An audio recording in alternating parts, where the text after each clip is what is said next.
Well, once again, welcome everyone, and thank you for joining today for this session for this Bible study.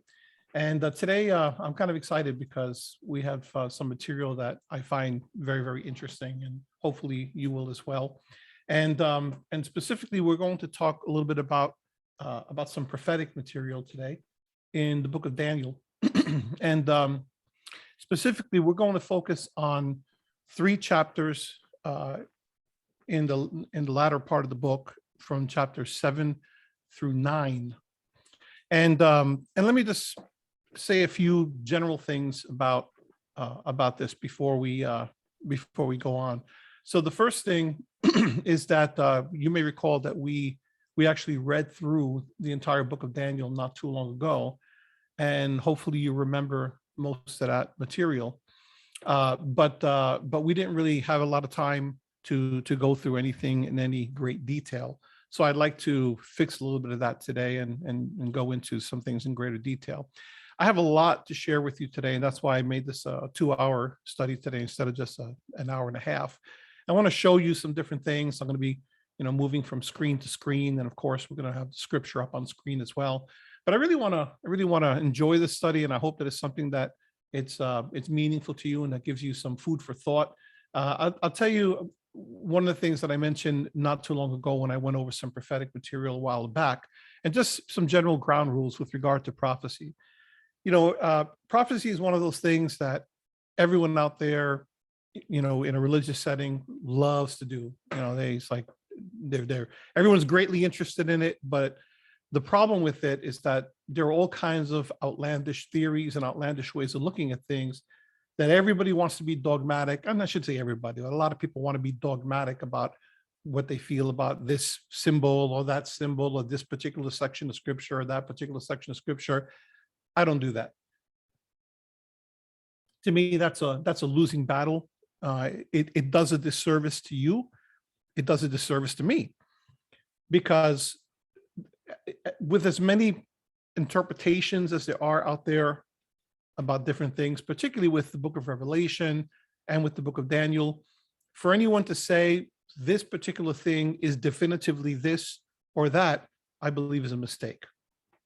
I believe that there are certain things that you could speak very strongly because there are other scriptures that will back those things up. And whenever I come across those things, I will say so. And you know that about me. But then there are other things that we simply do not have a clear idea about what this thing as compared to that. So when I run across people who are dogmatic about certain prophetic things, whether it's a description of a particular, thing in the book of Revelation or a particular passage, in the book of Daniel, whatever it may be, I just move away from that anymore, because I promise you that whoever thinks that they definitively have something doesn't. And it's important that you know that, because sometimes, I don't know how you feel, but sometimes I know that I feel frustrated when I'm looking at a particular passage that's a prophetic passage, and I'm a little confused about it. And I look at it and I say, and I've been studying a long time, my friends. Yeah, I've been studying since I was 15 years old. And I'm not saying that to brag. It's a fact that I've been studying the scriptures since I was at least 15 years old, and I'm in my mid 50s today. Okay. So that's a long time. And I can tell you that the kind of things that I've been exposed to in terms of the books and the scholars and the pastors and the, popular opinions and the popular books and everything else, I've read a lot. And as many opinions, as many interpretations as are out there, as it fits as many opinions as are out there. So I promise you that if you feel confused about certain things that you see in prophecy, I promise you that you're not alone. Okay. And I think, quite honestly, the longer I live and the longer I study the scriptures, I don't say any of this to discourage you. I say to encourage you. The longer I live and the longer I study, the more I really believe that a lot of the language, particularly in the prophetic books, was deliberately left vague by Almighty Yahweh, so that we wouldn't, precisely for the reason, so that we wouldn't have people who would dogmatically come and hold things over people and be able to set timetables and all that, right? We're not to set timetables. We're not. Yahshua told us with regard to prophetic things that we're supposed to read the signs of the times. That we're supposed to note the signs of the times, kind of like the weather report, right? Kind of like looking at things and in the sky, and it looks like it's going to rain, it looks like it's going to storm, right? But it doesn't tell you the exact moment it's going to storm, the exact, right? You can't figure out the exact precise nature of everything. Why am I taking all the time to say this? Because people get into trouble when they start becoming dogmatic about prophecy. And I don't want us to become dogmatic about prophecy because I don't want us to get in trouble. I don't want us to start thinking, well, when exactly is this going to happen? And, is Yahshua coming next month? Is he coming next year? Is he coming within the next 5 years? I don't have a clue.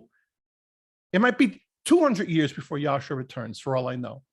I don't think that's the case. I don't believe that in my gut with the things that I'm seeing, but I'm just making a point. We do not know. Not even the Son himself knows the day and the hour, right?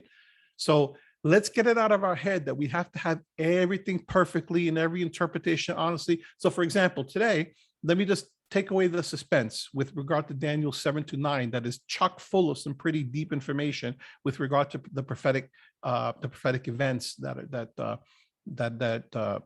Yahweh wants us to know. Let me take away some of the suspense. You're not going to leave here today with a precise, exact knowledge of when this is going to happen and how many years and exactly what this timetable means. If you're waiting for that to happen, I'm sorry to disappoint you. You're not going to get that from me, okay? But what you will get, I hope, is a better understanding of how to interpret prophetic things when you see them, using the scriptures to do so. So that the things upon which you can be sound, I want you to be sound. And you know what? From my opinion, that's enough. We don't have to know the precise day or the precise hour or the precise event that's going to occur and whether it was exactly this nation that this was referring to or that person that this was referring to. We don't have to know those things. Because when Yahweh's timetable unfolds, we're going to know. It's going to become quite evident, I believe. I don't think we're going to be able to miss it, okay? It's going to be clear as some of the events that are occurring in our world today, that when it happens, you're going to know things are happening.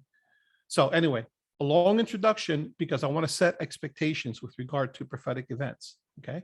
That being said, if you pay attention to everything that you're hearing today, I think that it's going to be very encouraging and it's going to give you some insight into scripture that are going to help you really understand a lot of the prophetic elements that you find not only here in the book of Daniel, but by extension, the book of Revelation as well, okay? So with that in mind, let's do just a quick review of the book of Daniel, because I think that that's a good place to start. And I want to take this slowly today, okay? So let me take you to the Bible Project chart on the book of Daniel, and you should see that come across your screen momentarily. Okay.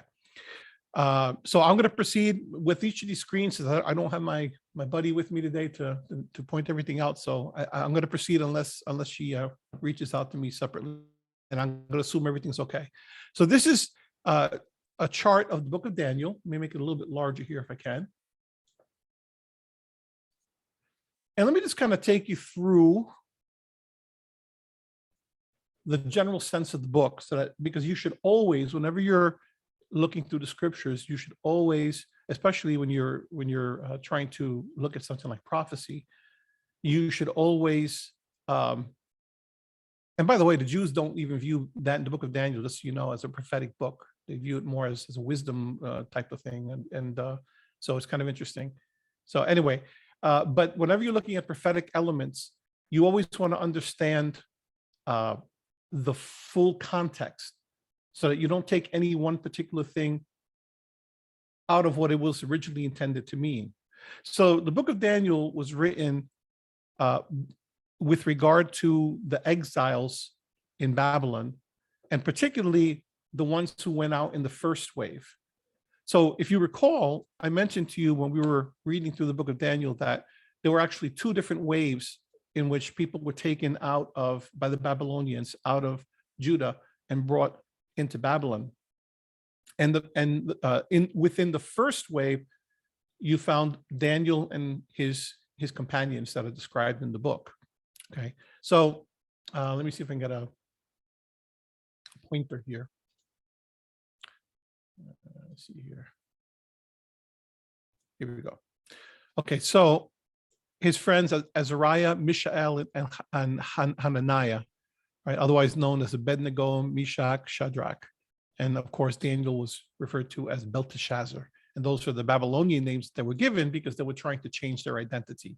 So Babylon attacked Jerusalem and they defeated them. And then in two waves, they took the young people out, the nobles initially, right? Because the practice in the ancient world was to take out the individuals who were sort of the intellectuals of society, because if you take out the people who could be potential leaders, right, then you're already on your way to conquering a people, because who's going to plan any kind of revolt, any kind of rebellion? You can't. They're going to be in your country, and then you're going to split them up. You're going to put them where you want to put them.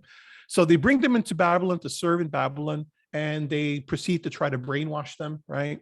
And they educate them in the ways of Babylon. Like Tim Mackey says here, they give this pressure for them to give up their Jewish identity. But they have a problem with Daniel and his companions, right? Because their faithfulness to the Torah is ironclad. And you see that in the first several chapters. In fact, in the first six chapters are essentially describing different elements of the struggles and barriers that they faced in Babylon, and their stories that are all well known to us. And then when you get to chapter 7, which is going to be the focus of our talk today, in fact, chapter 7, 8, and 9, then there's a shift. So the first 6 chapters have these descriptions of, so this is really the first part of the book. There are these descriptions of their trials in Babylon, and it's laying the foundation for the 4 visions, the 4 prophetic visions that you see described in the remainder of the book, from chapter 7 to chapter 12. So he has them, Tim Mackey here has them as 3 visions. It's actually, depending on how you look at it, it could be 3, it could be 4. But we're going to focus on essentially what I consider to be 3, which is the one in chapter 7, the one in 8, and I believe that 9 is a third vision. So he counts the one as I guess he's counting this one as part of the other ones, but I'm keeping them as separate. So in any event, you have prophetic visions from 7 through 12, and we're not going to do anything with 10 to 12, and I'm just going to mildly cover 1 to 6 today, just in passing, because you really can't fully understand what's happening in these visions unless you understand the context of what's happening. So in chapter 2, this is the famous vision. It was really a dream that the king Nebuchadnezzar had, where he saw, if you recall, the statue with different parts of the body representing something different. And Daniel is the only one who was able to interpret that for him through the grace of Almighty Yahweh. Chapter 2 is going to be important because it's going to help us to understand what's also happening in chapter 7, which is why Tim Mackey has them side by side here. Okay. Chapter 3 is the well-known tale of Daniel's 3 friends being thrown into the fiery furnace for refusing to worship the statue that the king puts up of himself. And that's not the same statue as this. That's a statue that actually is put out there to worship the state. And the friends refuse to do it, and they're thrown into the furnace. And of course, an angelic being helps them, right? It's actually one like a son of man, right? Which is what we're told in Daniel chapter 2, helps them. And then they're able to get out of that situation in chapter 3. So, and you're going to see, as I'm describing these, I hope you're seeing commonalities, right? So chapter 3 is these individuals that are in the furnace, and they're spared from harm because they refuse to worship. Their faithfulness to the Torah leads to them being rescued out of the furnace. And by the way, their faithfulness to the Torah also puts them in prominent positions because Yahweh raises them up, and he causes them even in their state of exile to become prominent, because that's how Yahweh does things, right? He raises up his people even in the midst of trial and difficulty. And in chapter 4, this is Nebuchadnezzar, where we see a strange tale of him going mad for a period of time because of his arrogance. in not recognizing Yahweh as supreme. And he eventually is restored when he recognizes that that Yahweh is Elohim. It's probably short-lived, but at least he did by the end of chapter 4. Then in chapter 5, his son, Nebuchadnezzar's son, Belshazzar, it's his turn, right, to exercise his pride. And he winds up being judged because, unlike his father, he doesn't see the light, so to speak. And he winds up losing his life when the Medes and the Persians come in. So Babylon is overtaken by Media, Persia, and he's assassinated. So these are descriptions of the pride of the nations, in effect, right? So note throughout the whole book, note this interplay always between the pride of the nations and those who are faithful and loyal and dedicated to Almighty Yahweh, because you see that contrast over and over again, and it's important to the understanding of the book of Daniel and its main message. So when you go to chapter 6, this is the famous tale, of course, of Daniel in the lion's den. And this is a situation where, the king, which is the king of Persia at this time, he likes Daniel. He doesn't want Daniel to be hurt, but because of this ridiculous decree that he put out there for no one to pray to anyone except the king, Daniel is put into the lion's den, and the expectation is that he's going to be torn to pieces, and of course he isn't, because the lions' mouths are stopped, right? And then when the king sees this, again, Yahweh is glorified because he sees that these animals don't touch Daniel, and yet when he throws the men who had accused Daniel in there, immediately they're torn to pieces. So once again, it's this interplay between the nations that are like animals, right? See, this is what's happening here. There's an intimation here that the nations act like animals, and those who collaborate with the nations act like wild animals, like wild beasts. Beasts figure prominently throughout the book of Daniel, as you'll see in the visions as well. So it's important to understand that interplay, because ultimately the message, I believe, of the book of Daniel is that regardless of the circumstances that are going on in the world, with the nations doing their utmost to oppose Almighty Yahweh, Yahweh is always in control, and he always watches after his faithful and dedicated people. And that's a message that's very timely. Like I said in the promotional item when I sent that out this morning, it's a timely message because we're seeing things going on in the world today that show that government is becoming more and more intrusive. Even here in the United States, you're seeing that. And I'm not trying to be political here. It's a fact that government is becoming more intrusive on every level. And when you start seeing things like that, your feelers need to go up, because it's a short distance from things that are done in the name of, for example, public safety, to things that are done for purposes that are not so noble in nature on the surface. And we have to be careful about things like that. And then if you look throughout the world, if you look at the events that are happening, for example, in Afghanistan right now, that's a disgrace what's happening out there. And again, I'm not trying to be political, but that is a disgrace. And I read an article the other day about the Christians in Afghanistan that are hiding, are fleeing, because anyone who is not in line with the regime out there, with that evil regime that's out there now, is subject to persecution and attack and death. So when you see things like that happening, it shouldn't surprise any of us, right? That's nothing new, quite frankly, okay? But when you see things like that over and over again, and as they get worse, as they invariably will around the world, because when that spirit begins to be unleashed, that has the habit of getting worse over the course of time. And when you see that happening, it would be very easy for us to become anxious and for us to become fearful.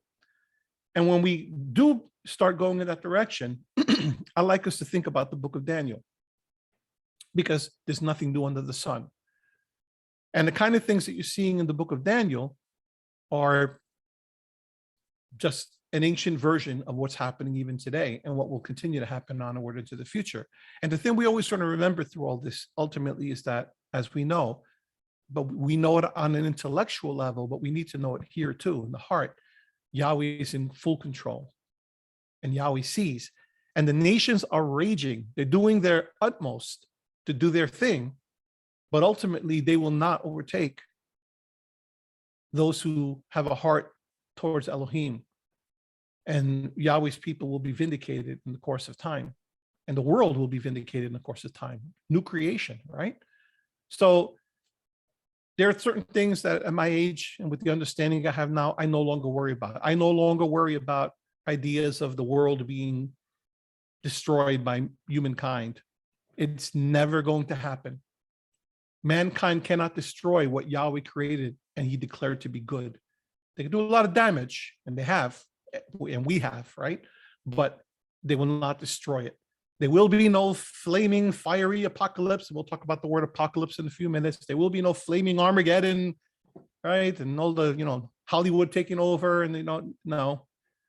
This is Yahweh's world. This is Yahweh's earth, and no one is going to destroy it, ever. In fact, Yahweh is going to renew it. And Yahshua's resurrection is the beginning of that renewal. I'll talk a little bit more about that as we go through the lesson today. So I don't worry about that anymore. I don't worry about the nations, shaming the people of Yahweh and and the kind of things that people will do and martyrdom and whatever. I don't even think about those things anymore. Why? Because I want to have a head in the sand? No, because I know that Yahweh watches over his people.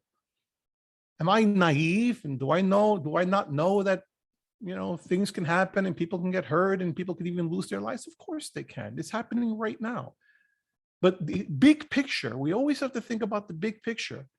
And the big picture is that Yahweh's people will be victorious. Yes, even the ones who wind up losing their lives will be victorious because they'll be raised.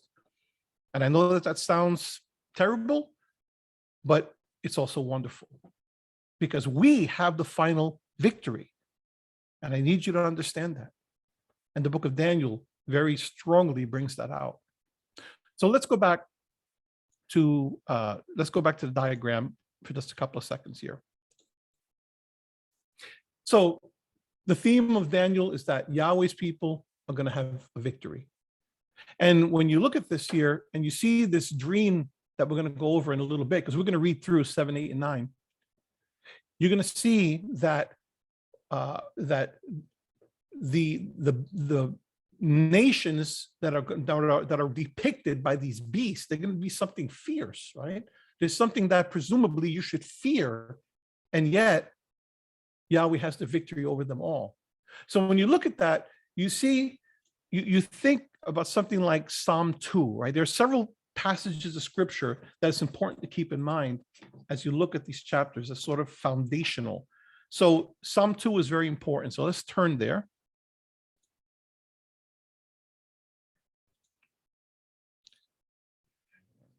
Bring it up first.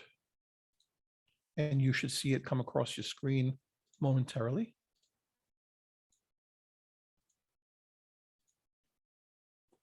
Okay. I'm not seeing, let me do it this way. Okay. Let me try it again. Is that any better? I better leave my chat open here. Okay, cool. All right, so let's look at Psalm 2 for just a minute.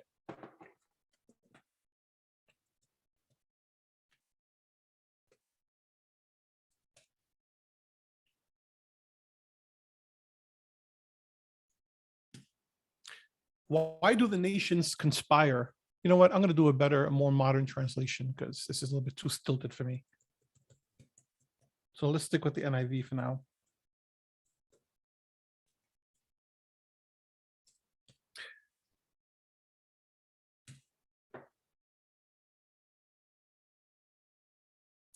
Why do the nations conspire? Some versions say rage. Why do the nations rage? Why do the nations conspire and the peoples plot in vain? The kings of the earth rise up and the rulers band together against Yahweh and against his anointed, saying, let us break their chains and throw off their shackles. The one enthroned in heaven laughs. Yahweh scoffs at them. He rebukes them in his anger and terrifies them in his wrath, saying, I have installed my king on Zion, my holy mountain. I will proclaim Yahweh's decree. He said to me, you are my son. Today I have become your father. Ask me, and I will make the nations your inheritance, the ends of the earth your possession. You will break them with a rod of iron. You will dash them to pieces like pottery. Therefore, you kings, be wise. Be warned, you rulers of the earth. Serve Yahweh with fear and celebrate his rule with trembling. Kiss his son, or he will be angry. Some versions say worship his son. Kiss his son, or he will be angry, and your way will lead to your destruction. For his wrath can flare up in a moment. Blessed are all who take refuge in him. So as we go through this study, I'd like you to keep Psalm 2 prominently in mind. Let's turn to Daniel 7 and start reading there.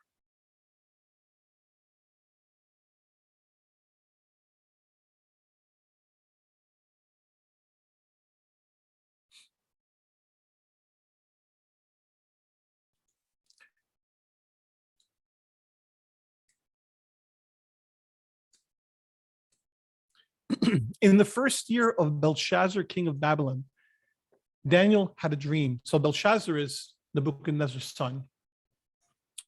Daniel had a dream, and visions passed through his mind as he was lying in bed.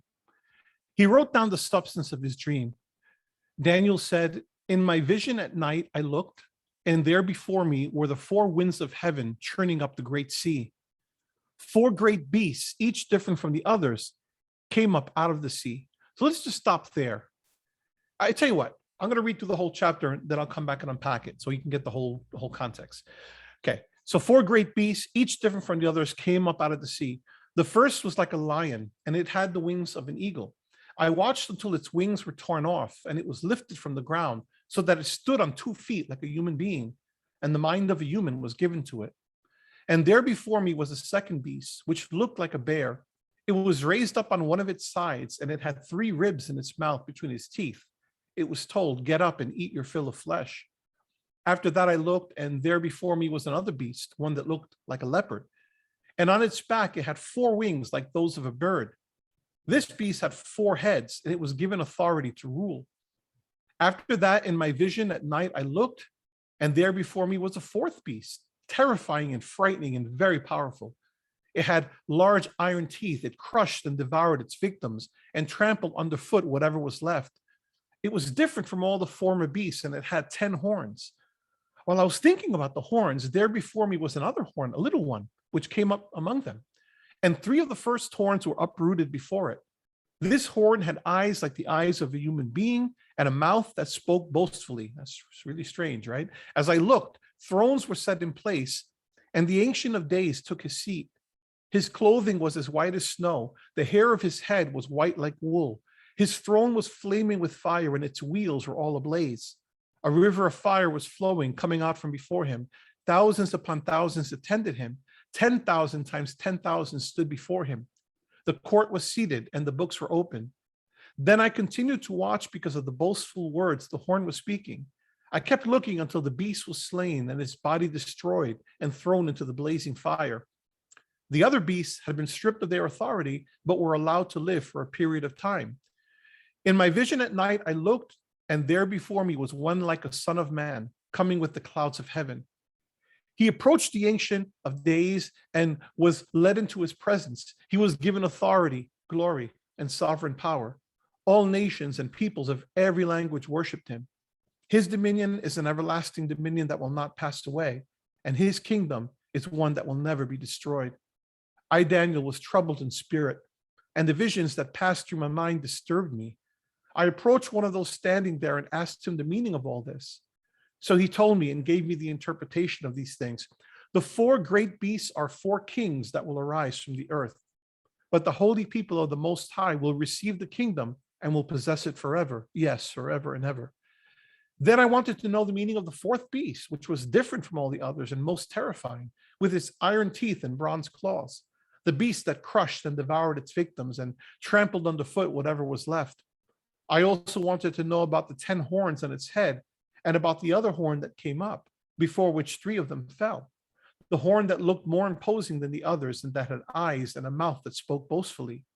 As I watched, this horn was waging war against the holy people and defeating them until the Ancient of Days came and pronounced judgment in favor of the holy people of the Most High. And the time came when they possessed the kingdom. He gave me this explanation. The fourth beast is a fourth kingdom that will appear on earth. It will be different from all the other kingdoms and will devour the whole earth, trampling it down and crushing it. The 10 horns are 10 kings who will come from this kingdom. After them, another king will arise, different from the earlier ones. He will subdue 3 kings. He will speak against the Most High and oppress his holy people and try to change the set times and the laws. The holy people will be delivered into his hands for a time, times and half a time. But the court will sit, and his power will be taken away and completely destroyed forever. Then the sovereignty, power, and greatness of all the kingdoms under heaven will be handed over to the holy people of the Most High. His kingdom will be an everlasting kingdom, and all rulers will worship and obey him. This is the end of the matter. I, Daniel, was deeply troubled by my thoughts, and my face turned pale, but I kept the matter to myself. So you have two halves of this chapter, essentially. The first one is Daniel describing his dream with these 4 beasts. And then the action shifts a little bit, and then we wind up in a heavenly court scene, and there's judgment that's being rendered. What's the judgment? The judgment is against these nations, essentially. Okay, we'll come back to the second part in a little bit. So let's just kind of look at it just piece by piece. So Daniel talks about these 4 winds of heaven in the dream churning up the great sea. 4 great beasts, each different from the others, came up out of the sea. So the sea is oftentimes used, and this is where you start looking. One of the rules of prophecy is you want to use scripture to interpret scripture. So I mentioned in the promotional that I will give you a few tips along the way on how to interpret prophecy. Well, with any kind of interpretation, one of the things I mentioned to you in the last few weeks is that you always want to look at the literal sense of what's being written, unless by looking at it literally, it gives you an interpretation that would just be either completely absurd or very implausible, right? So when you look at something like this and you see these beasts coming up out of the sea, and then we're told later by the person in the heavenly court, we're not really told who that is. When we're told that those are nations, well, these are nations coming out of the sea. There's no way that's a literal thing, you understand? So one of the rules of prophecy is you look at it, and if you look at whatever's being written, and if reading it literally makes perfect sense, then you try to take that literal sense as best you can, especially to the people to whom it was originally written. If not, then you have to assume that it's metaphor and that it's symbolic in nature. And that's important, because many of the prophecies that you find here in the book of Daniel are in fact symbolic in nature. And therefore, many of the things that you find in the book of Revelation that sometimes people get so nervous about is because they're trying to do a literal interpretation of something that is symbolic in nature. And by the way, some of the symbolism, it in my opinion, directly affects the understanding of generations of people who read the Bible. There are some things that people interpret literally that I have become convinced are not meant to be taken literally. Now, there will be people who will undoubtedly disagree with me, and that's fine. We can have that conversation. But and I'm not there yet. So we might talk about one or two of those things today, but I won't go very deeply into it. But the bottom line is that it's important to understand the setting in which these things were written, and that's another rule of prophecy. You don't take 21st century notions and superimpose them upon the Bible, the biblical text. No, you do it the other way around. You look at what was written to the people to whom it was written, and you understand what it meant to the people to whom it was written. And then whatever things that we get in our present day in terms of application must necessarily be derived from what it meant to the original people to whom it was written. In other words, you can't take something that meant one thing to a particular people and make it mean something completely different in the present day. And that's what people will do sometimes. So it's like, I gave you an example recently in terms of symbolism. It's like if we were, think about if we were writing a book of prophecy today and we start writing about our political parties in the United States. So someone comes and he puts in a description, he says, and that one prominent elephant was incredibly rude to the, to the group of, of donkeys that were listening to him. So can you imagine 100 years later, 1,000 years later, someone grabbing that piece and looking at that and saying, reading about the elephant being rude to the donkeys and wondering, what is this? This is a prophetic thing about a talking elephant and donkeys being offended, and right? It would be absurd, right? Because we know in our present day, we know the concept of political satire and political caricature. We know that there are certain symbols that mean something in our present day. And when we see them, we don't have to get an interpretation of them. We instantly know. So if we saw that today, we'd laugh and we say, oh yeah, there's a Republican, right, who's chewing out a bunch of Democrats. And that's this very basic example, but it'll do. Do we need someone to come and tell us this is not an elephant, really? These aren't really donkeys, you understand? They're people, right? No, it'd be silly. Why? Because we live in the 21st century, and everyone here on this call today, well, most everyone here, I think we may have one or two that are out. We're all here in the United States, and we understand, or at least, even if you're international, you still understand that, right? You understand the symbols that are there before you. It's not it's perfectly evident because that's our context, that's our life setting. Well, why do we get the impression, we meaning people who believe in the Bible, why do we get the impression that in the ancient world they didn't have the same thing? Of course they did. So when you divorce, this is one of the problems I have with so much of what passes for doctrine these days, particularly in traditional Christianity, is that because you divorce so much of what is said from the Jewish setting, from the Israelite setting, you miss the proper interpretation of so much that's going on there. And then you come up with doctrines that are not even close, not even remotely close to what Yahweh's trying to teach, because you don't understand things like the covenant or the Torah, or what the difference between the written Torah and the oral Torah, and on we could go. And I'm taking a lot of time to go through this, to expound upon this, because it's important, critical to a proper understanding of prophetic elements. So when you look at things like this beast or that beast, to us, to the modern mind, it's strange to us. It's weird, right? What is this? And people look at the book of Revelation, they're like, oh, the book of Revelation, the beast, and it's like, no, settle down, relax. Everything is not as meets the eye.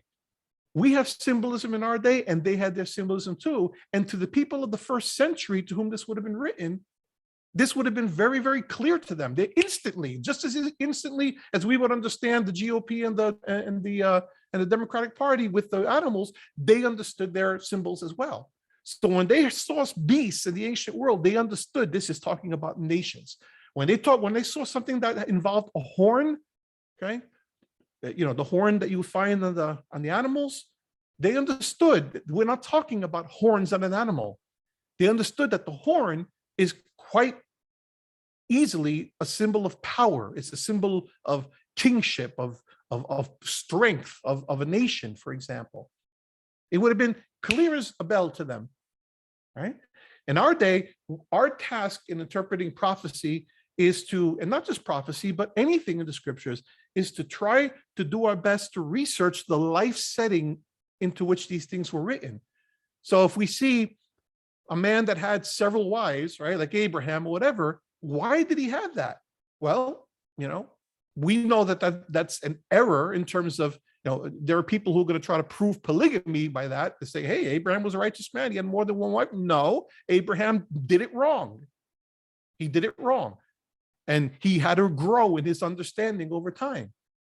But in that culture, that was something that at some point to some people was acceptable. So we need to know those kinds of things so that we can properly interpret them. Okay. So when you're looking at the book of Daniel, please understand that things to us that seem as if they're some major literal, no, it's symbolism, it's metaphor, it's figurative. Okay, so let's go back to the text. So he saw, the four winds of heaven turning up the great sea. So one of the symbols in the ancient world was the sea. Well, what is the sea, my friends? The sea is water. Well, that's obvious, right? But the sea can be in turmoil, like it's being described here in the book of Daniel. So if you have the sea being tossed about by the four winds of the earth, north, south, east, and west, right? And the winds are being churned, right? You've ever seen a violent sea before? Thankfully, I've never been out in the middle of it, but I've been like on a beach when the sea starts to get violent.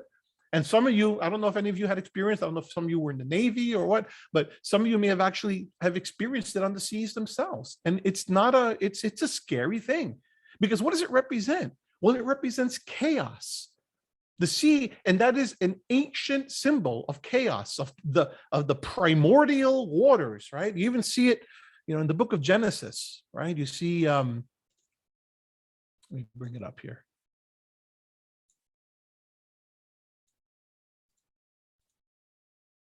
Right from let me keep that one here. Let me go here. Right from the very beginning in Genesis 1. In the beginning, Elohim created the heavens and the earth. The earth was formless and empty. Darkness was over the surface of the deep, and the spirit of Elohim was hovering over the waters. So when the earth was formless and empty, there's chaos there, but there's also darkness over the surface of the deep. And the spirit of Elohim hovers over the waters, and there's an intimation that there's disorder. So Yahweh shines light on the situation. Elohim said, "Let there be light," and there was light.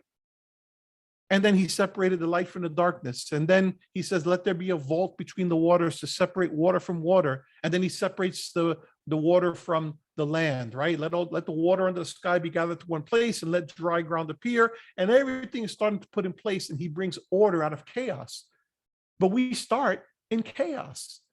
Water is liquid. Water is, it's not, you can't grip it. It's not stable like ground. And when it's being churned, it's even worse, right? Because when it's being churned, then it returns back to the whole disorder, the whole point of disorder. So if you think of something like, let me see if I had this verse right.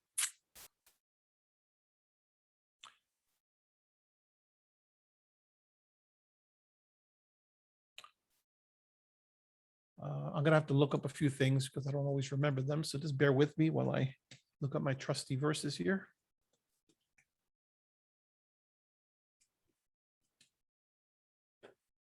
Yeah, I'm in the right chapter. I don't know why I skipped over the verse. Can you still see the text screen? Can you let me know? Thank you. Isaiah 57, verse 20. But the wicked are like the tossing sea, Yam.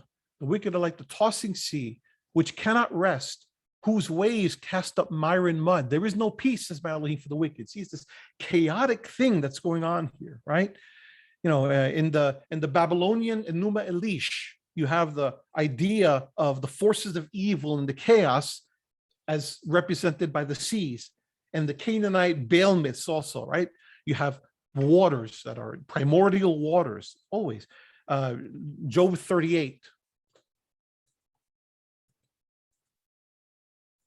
I'm going to give you a lot of scripture today, so just stay with me, okay? Job 38:8. Who shut up the sea behind doors when it burst forth from the womb? When I made the clouds its garment and wrapped it in thick darkness, when I fixed limits for it and set its doors and bars in place, when I said, "This far you may come and no further. Here is where your proud waves halt." Or consider Psalm 24, verse 1. The earth is Yahweh's and everything in it, the world and all who live in it. For he founded it on the seas and established it on the waters. And then Proverbs 8.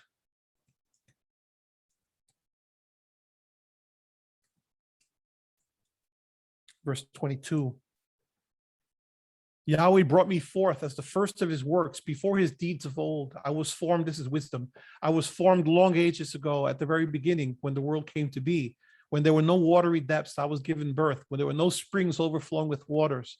And he goes on and on from there, right? And he established the boundaries down verse 29, when he gave the sea its boundary so the waters would not overstep his command, and on, right? So there's this concept of this chaos in the waters. So when you go back to Daniel, the seas are coming, the beasts rather, are coming up from these churning seas. In other words, like Isaiah 57 describes, there's this turmoil. And isn't that the way it always seems that even today, right? The nations are always in turmoil. There's not a moment's rest. Have you ever turned on your television one morning or opened up, your digital newspaper on any morning or your podcast or whatever, and have you woken up one morning and have you said everything's smooth sailing across the world, no pun intended, everything is perfect today, it's just a beautiful morning, go have your coffee and enjoy the day because there's not a stir in the world? When's the last time you saw that? I'm not going to find that. We're always in turmoil. There's always something going on. There's always something with the nations going on, right? Because it's just representative of it. So you have these beasts now coming up out of the sea, and then you have this description for them. So let's go back to Daniel chapter 2. And we're not going to go deeply into it, but I just want you to know the similarities. And it's interesting because in Daniel chapter 2, it's the king having a dream, and then Daniel interprets it. In chapter 7, Daniel himself is the one having the dream. No major significance in that, except to show that even Daniel was affected by similar types of dreams, right? Because Yahweh had things to say to his people as well. So on behalf of his people and to his people. So he has this dream, and then the king interprets it for him. And then down in verse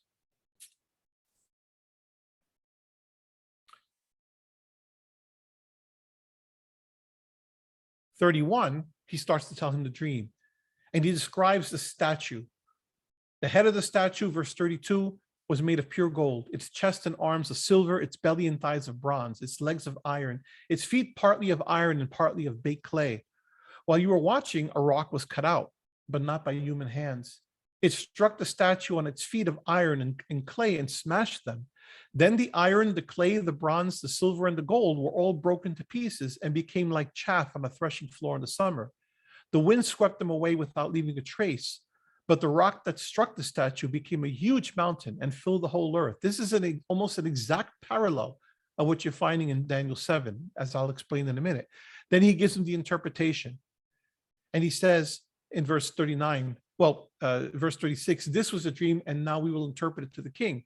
Your majesty, you are the king of kings. The Elohim of heaven has given you dominion and power and might and glory. Notice, by the way, that it is Yahweh who gives him power, right? So all the nations, they only have their power because Yahweh has given it to them. It's like Yahshua told Pilate. He said, you would have no power unless Almighty Elohim gave it to you. The Elohim of heaven has given you dominion and power and might and glory. So Yahweh is always in control. In your hands, he has placed. In your hands, he has placed. So when we worry about this politician or that politician and all the hubbub there was last year, whether it's this one and this one, everyone, all the hand wringing, everything, we don't have to ultimately worry about those things. Yes, we're concerned because we live in this world and we're affected by policies, whether it's in our own country or elsewhere. But in terms of the hand wringing and everything else, we don't have to do that, because we always have to remember, right? It's like it says over in Proverbs 21.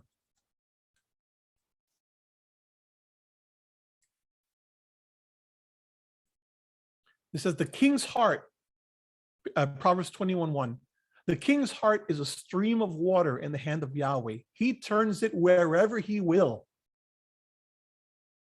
Right? Some versions refer to this as like an irrigation stream. Yahweh channels it like an irrigation channel. He sends it wherever he will. I don't care if it's Biden, if it's Trump, if it's Obama, if it's Clinton, I don't care who it is, if it's the Prime Minister of Britain, the Prime Minister of Israel, the leader of the Taliban, whoever they are, Yahweh turns their hearts wherever he will. They think they're in charge, but they're not in charge. And whatever they say is not going to be the ultimate word in anything. And every ruler in history thought that they were the greatest, right? Hitler thought that he was going to have 1,000-year Reich. It lasted 12 years, right? It lasted 12 years and he wound up dead in a bunker. So the nations, right? They rage. It's like it says in Psalm 2, that they rage against Yahweh. We're not going to do it your way. We have our own way of doing it because we're the cheese, right? No, I'm afraid not. So he's back to Daniel 2. He says, in your hands, he has placed all mankind and the beasts of the field and the birds in the sky. Wherever they live, he has made you ruler over them all. You are that head of gold. And then another kingdom will arise inferior to yours. And we all know after Babylon, right? After Babylon came the Medes and the Persians. Then a third kingdom, one of bronze, will rule over the whole earth. And that one, most scholars believe that this is referring to successive kingdoms. So you had the Babylon was the head, and then the second kingdom inferior to his, which was the silver, that would have been representative of Media Persia. And then next, the third kingdom, one of bronze, will rule over the whole earth, and over the whole earth means over the known earth, right? Because these were major empires. What would that have been? Well, after the Medes and the Persians came Greece under Alexander. And then finally, there will be a fourth kingdom, strong as iron, for iron breaks and smashes everything. And as iron breaks things to pieces, so it will crush and break all the others. Okay. So this is more than likely speaking about Rome. Okay. But it's interesting because if you don't consider, if you consider the Medes and the Persians separately, then you could make an interpretation that the second kingdom was Media, and then the next one was Persia, and then the fourth one was Greece. And some people will, in fact, make that interpretation. But here's the thing, and this is another interesting thing about prophecy that I want you to keep in mind. Can there be multiple? We tend to look at prophecy as this, okay, this is one thing that has to happen, and then it's done. And it's fulfilled, and it's done. That's not the way prophecy works, my friends. Because Yahweh gives this message to people of every age. So there are many situations in which you have something that's written that there is a fulfillment, but it's not the only fulfillment. There are additional resonances, let's put it that way. There are additional resonances to that particular fulfillment. So it's interesting because even then, this is a little bit of speculation on my part, but I believe that there's something to it. And I'm sure I've read something about this before. I don't think I made it up. But when you look at something like, and let me find another version here. When you look at something like Revelation 18, and you look at the language, the scriptures are written in a way that there's nothing extra in the scriptures. Yahweh set those passages in there the way that he wanted to communicate them to us. So you look at this. After this, I saw another angel coming down from heaven. This is Revelation 18:1, having great authority, and the earth was made bright with his splendor. He called out with a mighty voice, fallen is Babylon the Great. It has become a dwelling place of demons, a haunt of every foul spirit. Well, this would be indicative of, and I'm pretty sure it's in Isaiah. Let me just double check this. Maybe it's Jeremiah. So let me just look this one up, okay?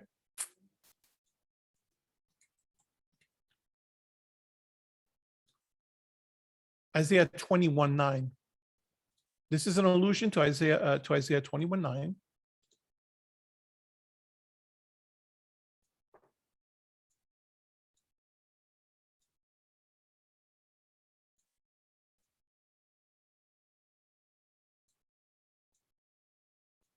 Can everyone see the screen?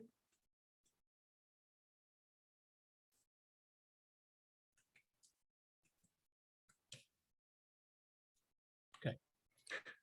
Look, there they come, riders, horsemen in pairs. Then he responded, fallen is Babylon, and all the images of her Elohim lie shouted on the ground.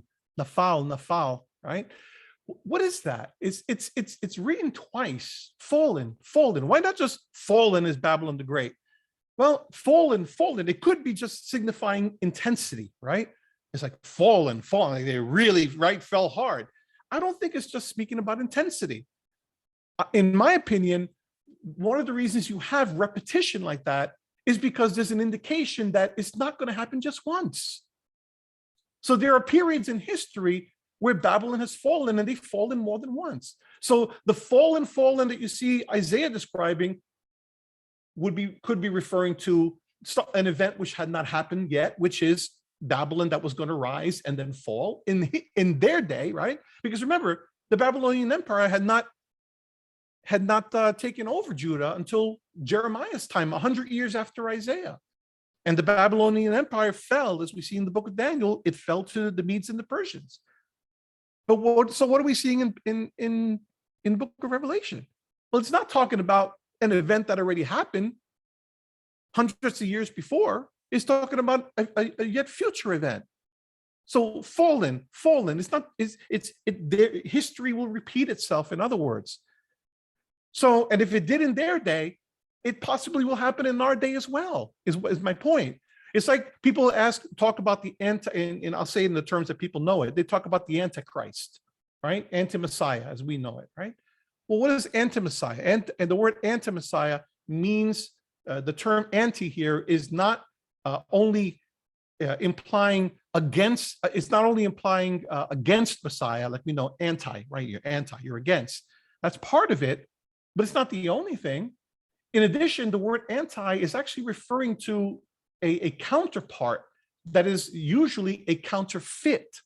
So it's anti-Messiah. In other words, something that looks like the Messiah, but it isn't. It's a false Messiah. So it's anti-Messiah in the sense of anti-Messiah. But people talk about the Antichrist, the Antichrist is this one singular thing, or people are using the term Messiah, anti-Messiah. There have been many anti-Messiahs in history. Hitler was an anti-Messiah. Napoleon was probably an anti-Messiah. And we can point through several leaders through the course of history. And because of their attitude, Antiochus IV, Antiochus Epiphanes, was an anti-Messiah. So there have been many anti-Messiahs, of which the anti-Messiah that we speak about in the book of Revelation is yet to come. So be careful about becoming dogmatic about prophetic elements, because something that has already occurred will probably have another resonance in the future, or potentially has another resonance in the future. Now, there are certain things that clearly they're done and they're over, but that's not necessarily always the case. You know, where it talks about, for example, Isaiah, where it talks about and I'm not going to turn to it, but I think it's Isaiah 9, where it talks about Emmanuel, right? And the sign that was going to be given. Well, there are some scholars that say, well, that was Hezekiah, so that can't apply to the Messiah. Well, I'm sorry, but it was both. Because there are certain things that when you look at certain prophecies, they have a fulfillment in the present to the people to whom it was written. And there's a whole backstory to that, and I won't explain why it was Hezekiah in their present day, but it couldn't have only been Hezekiah, because there are certain things written about that there's no way that it could apply to Hezekiah. It could only apply in the spiritual sense in which we understand it from the book of Matthew, where it talks about Yahshua as being that person. So you got to be very careful with regard to prophecy and how you interpret it, so that you don't become dogmatic and say this can never happen again, or this has always, or this has already happened, and or rather this has yet to come and it has not been fulfilled at all, because that may not be true either. Okay, so we have to be very careful about that. I want to emphasize that very strongly today. Okay, let's go back. So back to Daniel 2. So he's talking about these 4 kingdoms. And the reason I was bringing that up at this point is because if you break these kingdoms up differently, then that 4th beast could be interpreted as Greece in his time. But it would have been interpreted in the people in the 1st century, many years after Daniel, right? It would have been interpreted by them as something pertaining to their day. And therefore, they would have seen that 4th beast as being Rome. Clearly, they would have seen it as being Rome. How do I know that? Because there are extra biblical writings where they talk about that as being Rome. So you all may have heard of Josephus. And Josephus was a Jewish general during the time of the Jewish revolt that happened in 70 Common Era, or actually before. Well, it was 70. think it was 70 to 73. Anyway, I don't remember the exact dates, but he was a general around that time. And let me just confirm that. I don't want to speak out of turn here. Sorry, guys. Give me a second, okay?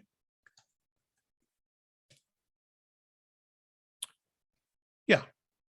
Okay, the Roman War. It was the Jewish-Roman War from 66 to 70 Common Era. Yes. The reason I got confused is because Masada was the last stronghold, and Masada did not actually fall until 73. So it was 66 to 70. But anyway, Josephus was a general and a Jewish historian, and he actually eventually wound up working with the Romans.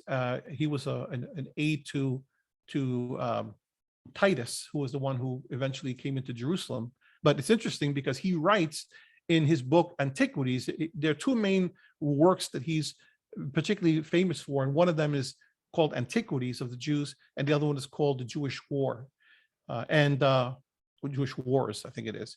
And in Antiquities, he goes through the book of Daniel. He's given kind of a panorama of different Jewish scriptures, but he talks about the book of Daniel. He kind of conveniently skips over chapter 7 because of messianic elements that are in there. He's working with the Romans, right? He's not gonna, write things down that talk about a messianic hope. But then in the book of the Jewish Wars, he's a little bit more explicit about what's happening there. And then you have a work, there are apocryphal works that refer to, for example, there's something called For Ezra, that's also known as, and don't ask me why, a second Esdras, right? That talks about the interchange between the eagle and the lion, and it's referring to this prophecy in Daniel in chapter 7. And clearly the eagle in that account is referring to Rome, and the lion is referring to the Lion of Judah, right? So we know that in the first century, they certainly were talking about it as if it were Rome. So was it Greece or was it Rome? Well, it depends on the audience, right? So you got to be careful about how you're interpreting prophecy, because it's going to be relevant to the people to whom it's written. And what does it mean to us today? Well, I believe it means it's referring to a reconstituted empire, an empire that's reconstituted in a way in which Rome ruled over the earth. How exactly that works, I don't know. But I believe that history will repeat itself. Okay, so that's for another day if we ever get into the book of Revelation. But the point is here that when you look at these things, there are possible multiple interpretations. And that's why when people get dogmatic, you got to be very careful about that. And that has to be suspect. As the toes were partly iron and partly clay, so this kingdom will be partly strong and partly brittle. And just as you saw the iron mixed with baked clay, so the people will be a mixture and will not remain united any more than iron mixes with clay. So it's going to be they won't be able to get along with one another. And it's kind of interesting because we could certainly say that about Rome, because it was such a hodgepodge of nations that were accumulated by Rome. But we could also say that about Greece. And it's interesting because Greece, when Alexander the Great, Alexander was an incredible conqueror, maybe one of the, if not the best, one of the best in all of history in terms of a tactician, etc. Many people think that he was poisoned. But anyway, he conquered very quickly. And Alexander, but when he died, do you know that his kingdom was broken up into 4? There were 4 different generals that wound up they divided up the territory, and they wound up, sharing whatever was left over. 2 of those became important to our history in terms of quote unquote New Testament history. And that was the Ptolemies, Ptolemies, the Ptolemies, and the Seleucids, Seleucids. The Ptolemies were Egyptians. So, one of the most famous ones, I'm sure you know, her name is Cleopatra. Cleopatra was a Ptolemy. And then the Seleucids were the ones who eventually, they were the Greek side. And they're the ones in the battle before, it was always a constant, Judah was falling in between, back and forth between the Ptolemies and the Seleucids. And eventually the Seleucids wind up having predominance in that tug of war. And what happened was you had this ruler named Antiochus the fourth, who was known as Antiochus Epiphanes, and he is the one that tried to set up what's called in the book of Daniel an abomination of desolation in the temple, and it's what instituted the war that we know as as the War of the Maccabees. Okay, I'll come back to that later. So I was about to go there. Let me hold off on that discussion. Everybody following along? I know I'm kind of all over the place, but I'm trying to keep it step by step. Okay. So he's saying in the time of those kings, in other words, the last ones in particular, the Elohim of heaven will set up a kingdom that will never be destroyed, nor will it be left to another people. It will crush all those kingdoms and bring them to an end, but it will itself endure forever. This is the meaning of the vision of the rock cut out of a mountain, but not by human hands. A rock that broke the iron, the bronze, the clay, the silver, and the gold to pieces. Because every kingdom, right? Because every kingdom builds one upon the next. So they all have elements of the ones that came before. But this final rock that comes in, that sets up the kingdom of Yahweh, the kingdom of heaven, so to speak, that kingdom is supreme over all of them. And we all know what that is. We all know who that is, right? It's this rock that becomes a mountain. And what is all this? Figurative language, right? It's not an actual rock, right? It's all metaphor, all figurative. Always keep that in mind. And by the way, it's kind of interesting. And this is a pastor's point, a preaching point, right? So if you look at this word here, this word rock, this is the meaning of the vision of the rock cut out of a mountain. Can you all see that word down below? I'll bring it up on the side here so you can see it better. So let's look it up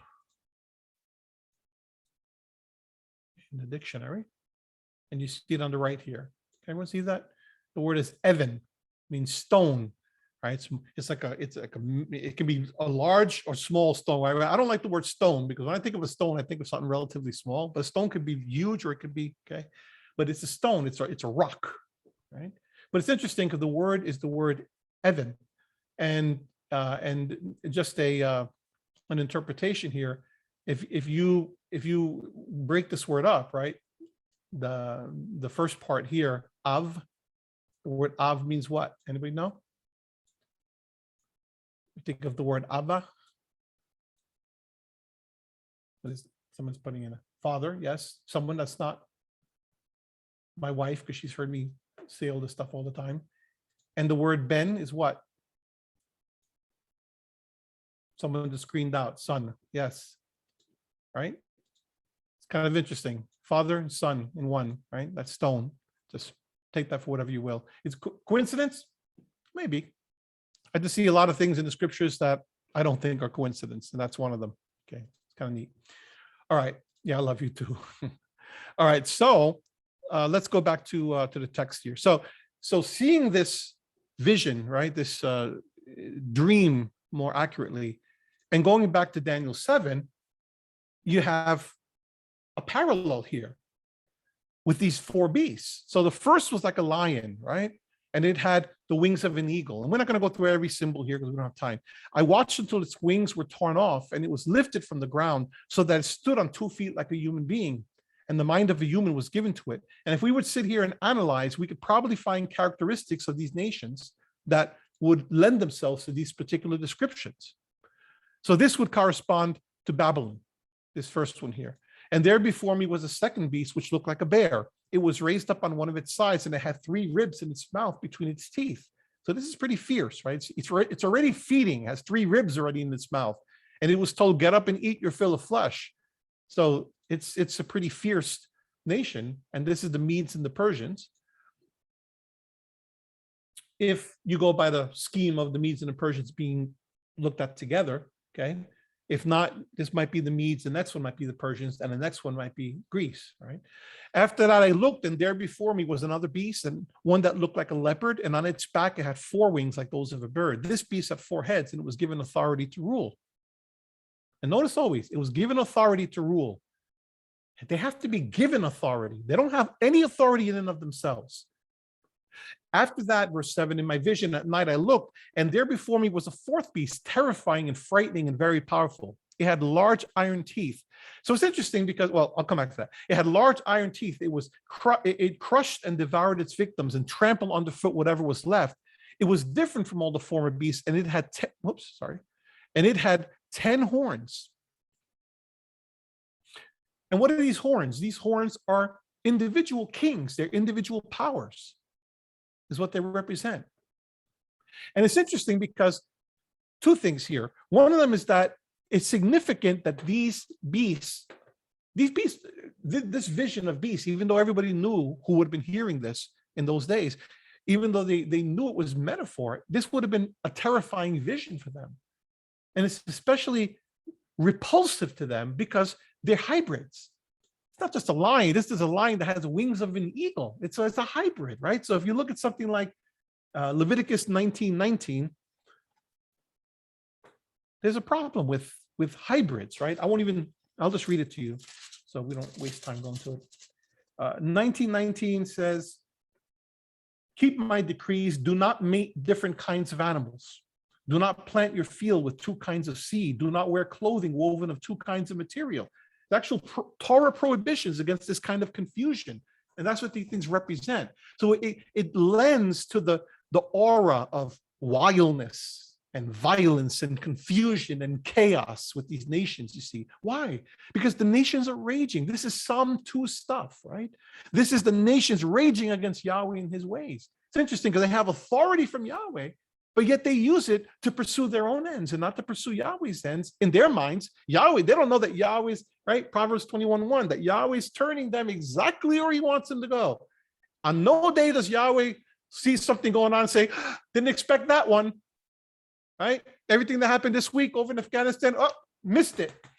No, he didn't miss it. He didn't miss it. And it's all going to work for his glory, for his honor. As terrible as it is, it's all going to work for his glory and his honor.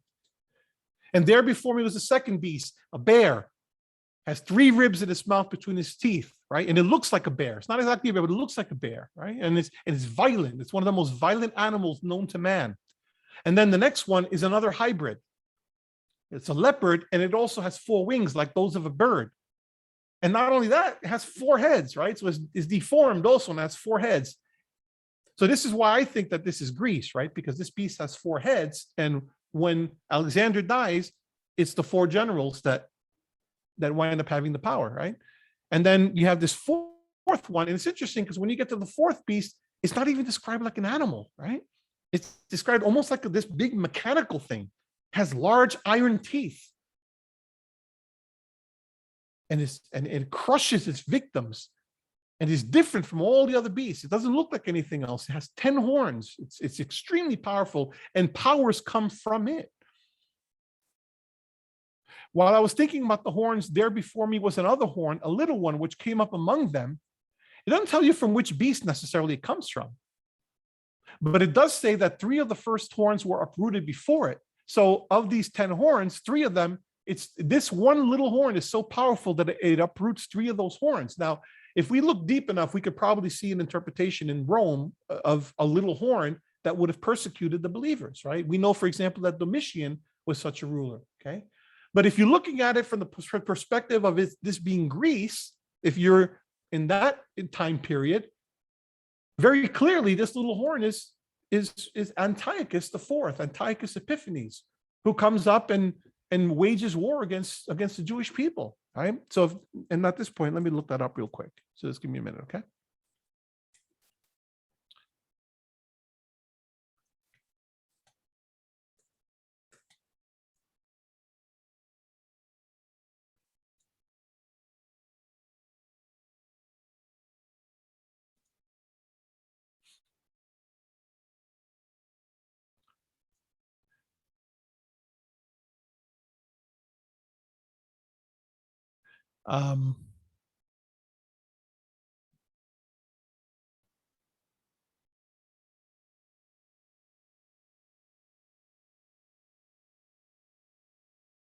Let's see here. I want to find you the precise verse here. So just give me a moment, okay?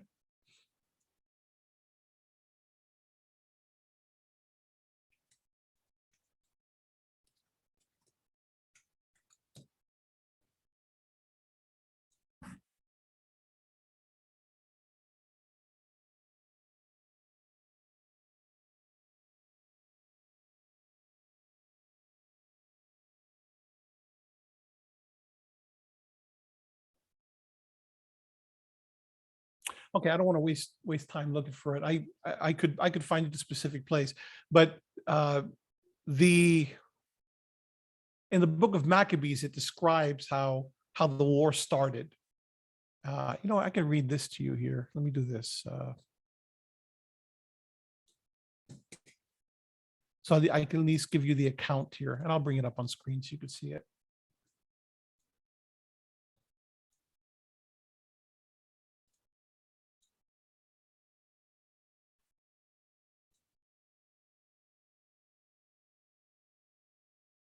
Hopefully everybody can see that. So this is about the book First Maccabees. Okay, it says the setting of the book is about a century and a half after the conquest of Judea by the Greeks under Alexander the Great. After Alexander's empire had been divided, so that Judea had become part of the Greek Seleucid Empire. It tells how the Greek ruler Antiochus IV Epiphanes attempted to suppress the practice of basic Jewish law, resulting in the Maccabean revolt, a Jewish revolt against Seleucid rule.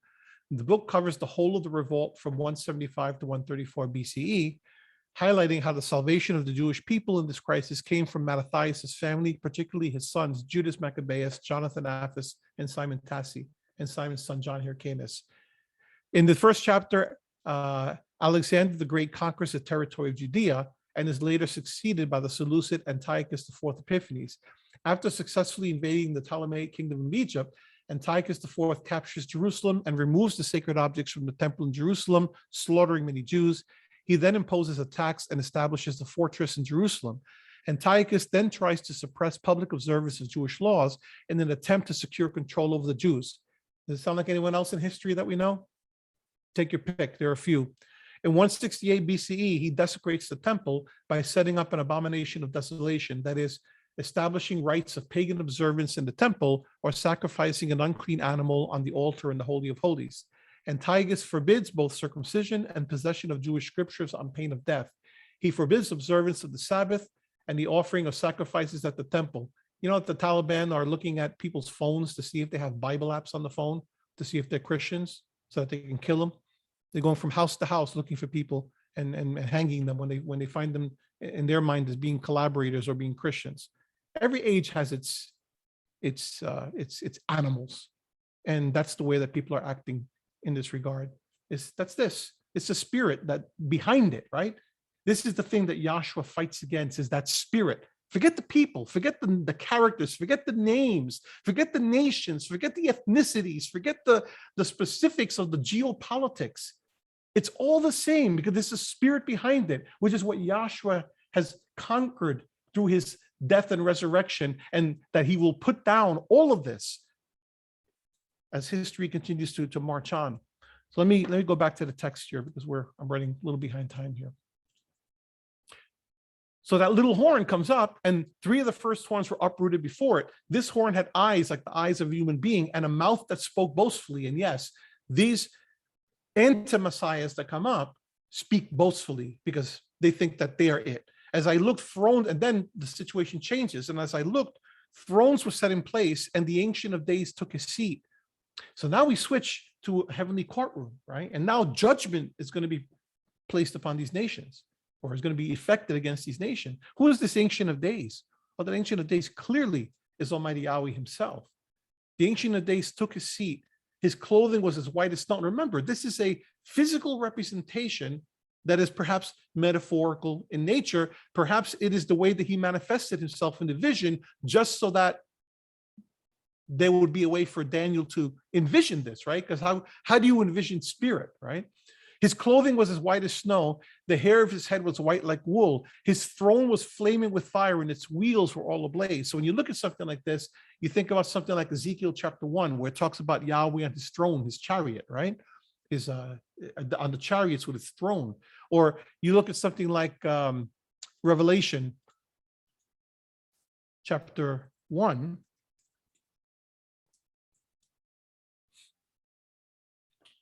In the description here, right? It says, then I turned, verse 12, then I turned to see whose voice it was that spoke to me. And on turning, I saw 7 golden lampstands. And in the midst of the lampstands, I saw one like the Son of Man. Notice that. I saw in the midst of the lampstands, I saw one like the Son of Man. This is Daniel language, right? This is Daniel language. So you go back to the book of Daniel and you go over to, let's just move away from chapter 2 for a moment. From chapter 2 over here, and let's do chapter 4.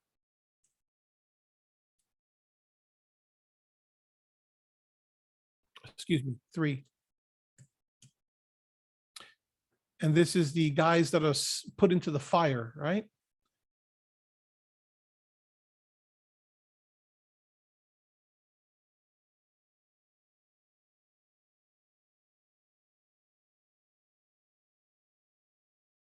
This is chapter 3:24. Then King Nebuchadnezzar leapt to his feet in amazement and asked his advisors, weren't there 3 men that we tied up and threw into the fire?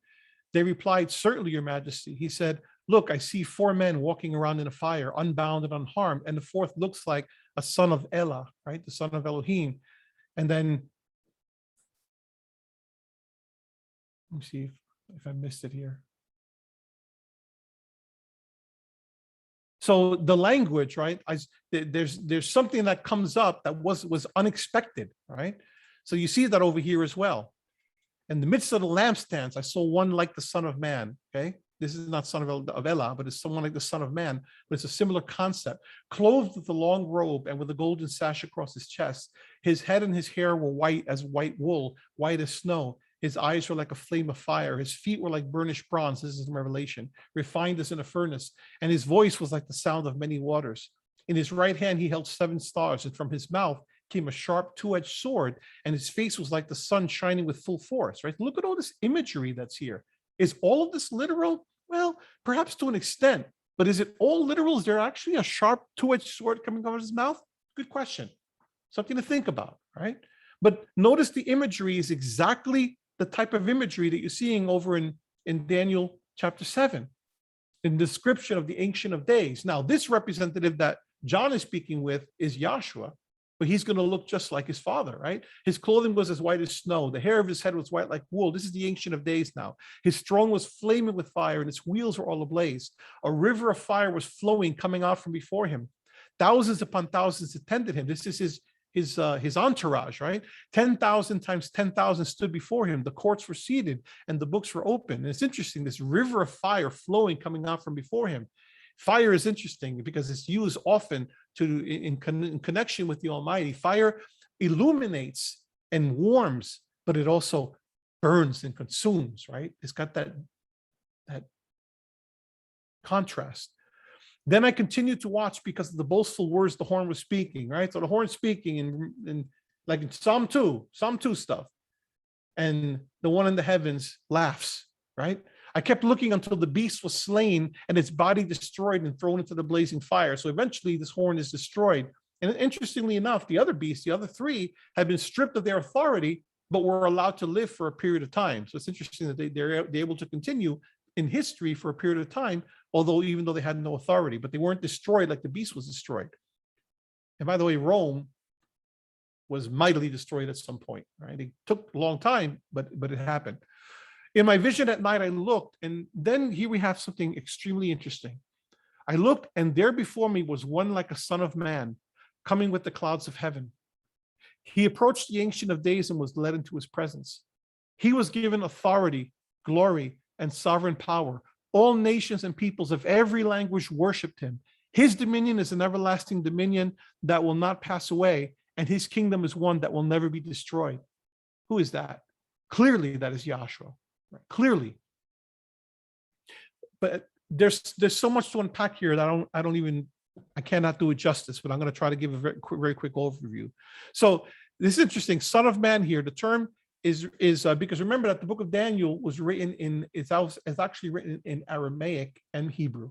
So in this one here, the son is Bar, which corresponds to the Hebrew Ben, and man is Enosh, which corresponds to the Hebrew Enosh, right? So son of man, same concept, Bar Enosh, Ben Enosh, right? Or the other term for man would be Ben Adam. So I have to pause here and I have to take you to Psalm 8. Few places we have to look at here. So Psalm 8, O Yahweh, our sovereign, how majestic is your name in all the earth.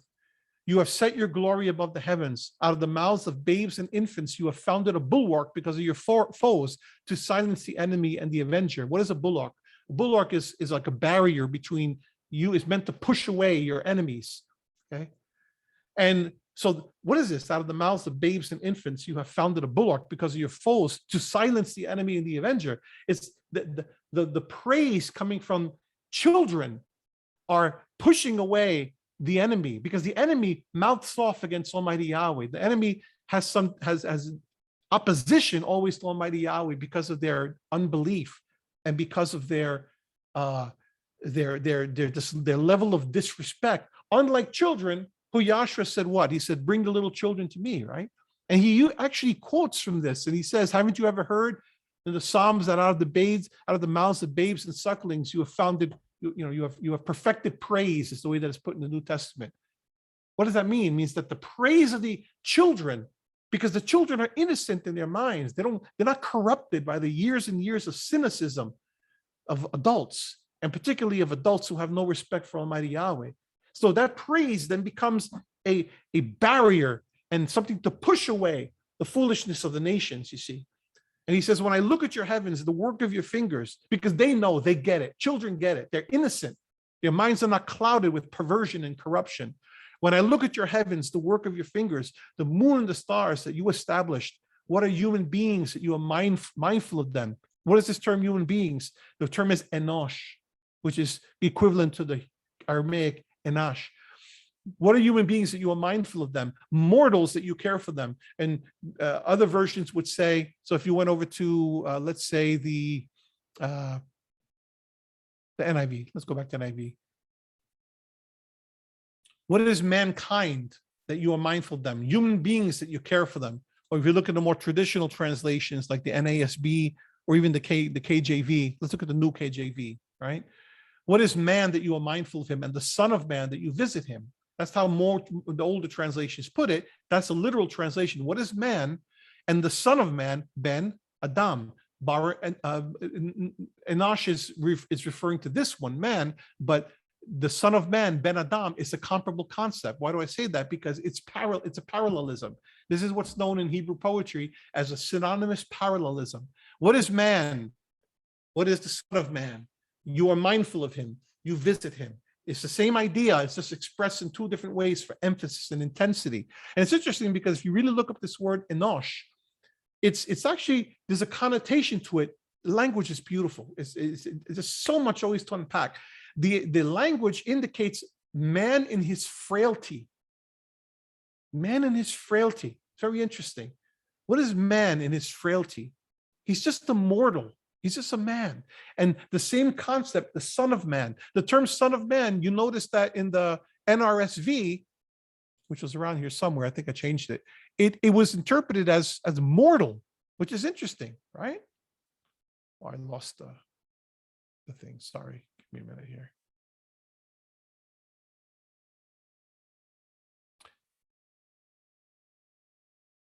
What are human beings that you are mindful of them? Mortals that you care for them.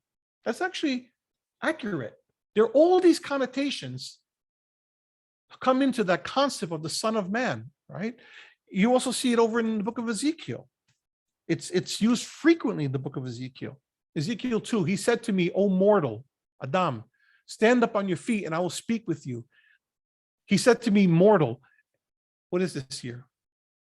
Adam. But there are places where you're going to see.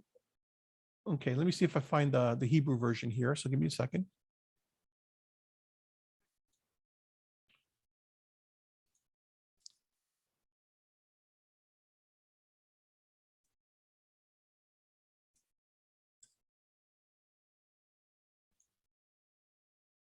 Okay, so you see it here, and I don't know why it was not allowing me to put it on.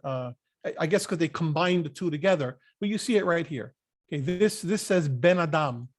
Okay, that's the term. It's not just Adam. I was like puzzled why it's just showing me Adam. It's Ben Adam, Son of Man. That's the term, and you see that in the older translations like KJV and other ones. You see it as Son of Man. It's not technically a title. It's more like a role that he plays, right? But in the context in which it's being used here in Ezekiel, over and over again. It's almost like saying, but you mere mortal, right? Enosh, man in his frailty. But the connotation that is being given when you look at it in Daniel 7 is that of it's something unique that's happening here. It's not just any old thing that's occurring here. This is a particular personage that's being described here. Down in verse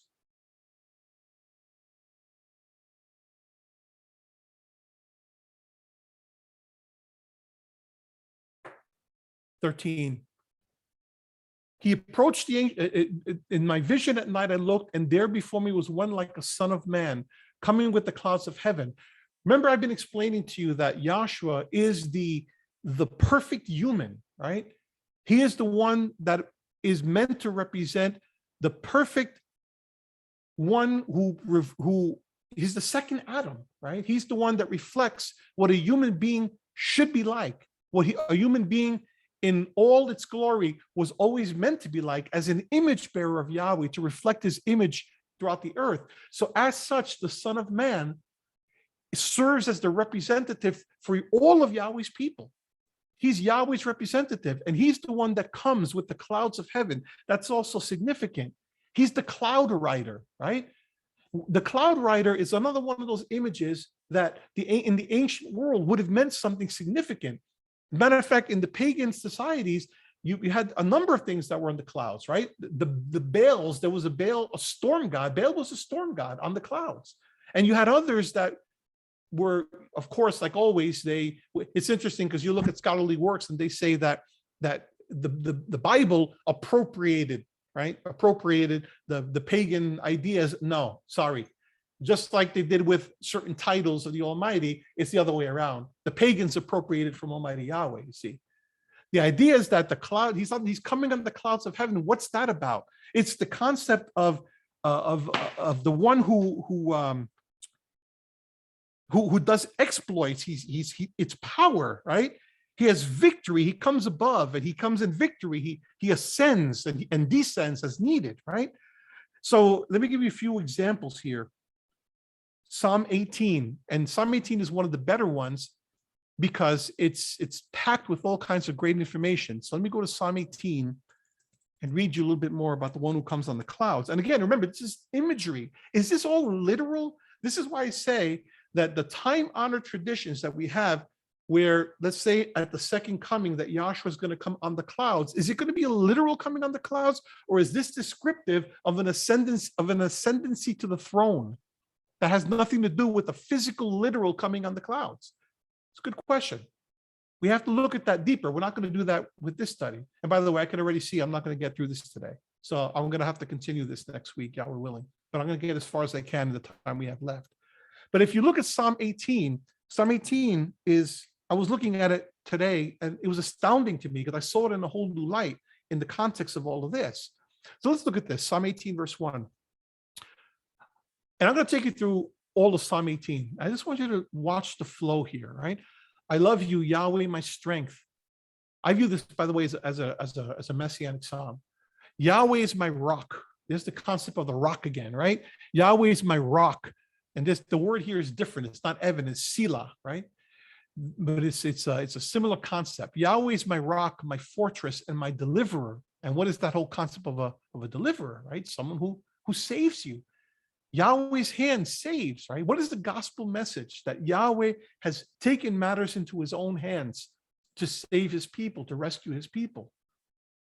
Yahweh is my rock, my fortress, and my deliverer. My Elohim is my rock in whom I take refuge. Here's a different word for rock, which is the word sor. So it's different connotations of this rock. In whom I take refuge, my shield and the horn, look at that, the Keren, the horn of my salvation. The word is, the derivative is the word Yasha, which is the word of Yahshua, right? And the horn of my salvation, my stronghold. Look at all that's packed into just one or two verses here about the power behind Almighty Yahweh. He's our fortress, our deliverer, our rock, our refuge, our shield, the horn of our salvation, our stronghold. Can you get a more vivid picture of the power and the strength and the protection of Almighty Yahweh than this? Which is why I say we're all going to be okay. It's all going to be all right.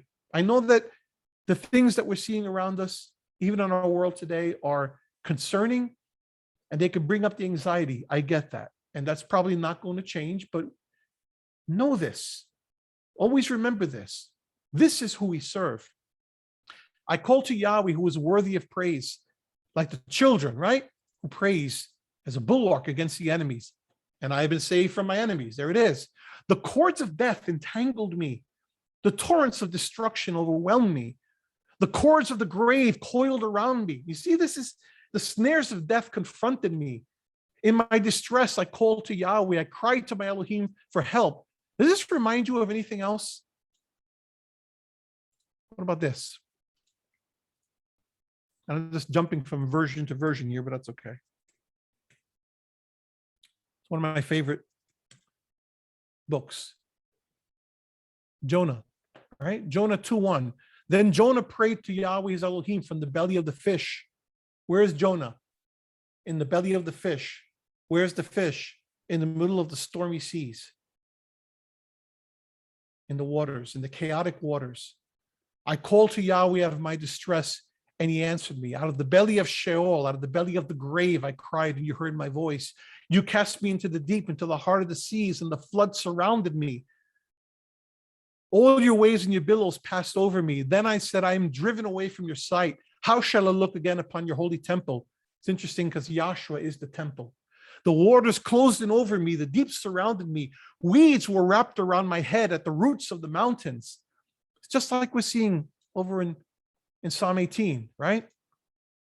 The cords of death entangled me. The torrents of destruction overwhelmed me. It's like someone flooded with waters. The cords of the grave coiled around me. The snares of death confronted me. He's in his worst situation. Death faces him. You can't get any worse in this world than death, right? That's the ultimate enemy, right? The ultimate enemy from which we have no hope, right? Or do we? In my distress, I called to Yahweh. I cried to my Elohim for help. From his temple, he heard my voice. Jonah says, the waters closed in over me. The deep surrounded me. Weeds are around my head at the roots of the mountains. I went down to the land whose bars closed upon me forever. I have no hope. Yet, you brought up my life from the pit, O Yahweh, my Elohim. As my life was ebbing away, I remembered Yahweh, and my prayer came to you into your holy temple.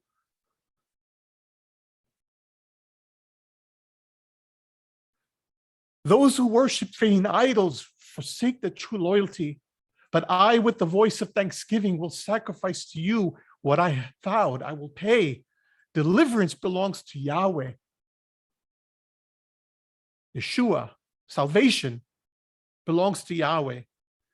Then Yahweh spoke to the fish, and it spewed out Jonah upon the dry land. Is it any wonder that Yahshua uses the sign of Jonah when he talks about the resurrection? Back to Psalm 18, from his temple he heard my voice. My cry came before me into his ears. He's surrounded by the waves, the waters, the nations raging, and it seems like he has no hope. But my cry came before him into his ears. The earth trembled and quaked, and the foundations of the mountain shook. They trembled because he was angry, because he gets angry at the nations for their arrogance. Smoke rose from his nostrils. Consuming fire came from his mouth. Burning coals blazed out of it. There's that fire. There's that aspect of the fire that is not here comforting and illuminating, but here it's to judge. He mounted, look at this. Verse 9, he parted the heavens and came down. Dark clouds were under his feet. There he is, the cloud rider. He mounted the cherubim and flew. He soared on the wings of the wind. What is this mounting the cherubim? What is on the mercy seat? Not on the mercy seat. What is the mercy seat? What does it consist of in the tabernacle and in the temple? The mercy seat is the two cherubim facing one another, right? Because the cherubim is the protector, the guardian. So he mounts the cherubim, his visions of, for example, of Ezekiel, and flew. He soared on the wings of the wind. He made darkness his covering, his canopy around him, the dark rain clouds of the sky. Out of the brightness of his presence, clouds advanced. With hailstones and bolts of lightning, Yahweh thundered from heaven. The voice of the Most High resounded. He shot his arrows and scattered the enemy. His great bolts of lightning, with great bolts of lightning, he routed them. The valleys of the sea of the earth laid bare at your rebuke, Yahweh, at the blast of breath from your nostrils. It's like Jonah, and it's like Egypt, right? When he with the blast of his nostrils, he splits the Red Sea and gives them a free way through the path of the seas. He reached down from on high and took hold of me. He drew me out of deep waters. He rescued me from my powerful enemy, from my foes who were too strong for me. We're not strong enough to deal with all this. We rely on him. They confronted me in the day of my disaster, but Yahweh was my support. He brought me out into a spacious place. He rescued me because he delighted in me. Yahweh has dealt with me according to my righteousness. According to the cleanness of my hands, he has rewarded me. Notice that word righteousness, the word tzedek. Yahweh has dealt with me according to my righteousness. Shades of Romans, right? My faithfulness to what? My faithfulness to the covenant. According to the cleanness of my hands, he has rewarded me. For I have kept the ways of Yahweh. I'm not guilty of turning from my Elohim. All his laws are before me. I have not turned away from his decrees. I have been blameless before him and have kept myself from sin. Yahweh has rewarded me according to my righteousness, according to the cleanness of my hands in his sight. But it's incomplete because ultimately it's Yahweh's righteousness that allows us to do it, right? Because we all fell astray. Yes, in this one here, he's putting forth his own righteousness, but ultimately we're like filthy rags. Ultimately, we're totally dependent upon Yahweh and his righteousness. And we see that later when we look at Daniel chapter 9. But look at this here. Yahweh has rewarded me according to my righteousness, according to the cleanness of my hands in his sight. To the faithful, you show yourself faithful. To the blameless, you show yourself blameless. This word faithful, hasid, is the word from which you get loving kindness, right? But it's interesting. To the faithful, you show yourself faithful. It's like reflections of, again, what we see in Romans. Remember, by faith to faith, right? To the pure, you show yourself pure, but to the devious, you show yourself shrewd. You save the humble, but bring low those whose eyes are haughty. You, Yahweh, keeps my lamp burning. My Elohim turns my darkness into light. With your help, I can advance against a troop. With my Elohim, I can scale a wall. As for Elohim, his way is perfect. Yahweh's word is flawless. He shields all who take refuge in him. For who is Elohim besides Yahweh? And who is the rock except our Elohim? And he continues, there's more. And I don't have time to go through all of it. He gives his king great victories, right? This is the ultimate here to end this psalm. Therefore, I will praise you, Yahweh, among the nations. I will sing the praises of your name. He gives his king great victories. He shows unfailing love to his anointed, to David, and to his descendants forever. Gives me chills to think of this psalm and to compare it to something like Daniel. So going back to Daniel 7:13, so this Son of Man comes with the clouds of heaven. He's the cloud rider. He approaches the Ancient of Days and was led into his presence. He was given authority, glory, and sovereign power. All nations and peoples of every language worshiped him. His dominion is an everlasting dominion. This corresponds to what you saw in Daniel 2, when the rock comes out and it fills the whole earth and there's no end to it. And by the way, I want you to note that as well over in Daniel chapter 2. Don't let that be lost to you either, because that's very interesting to me, the way that that is put. Because here's what it says, and I want to read that one more time.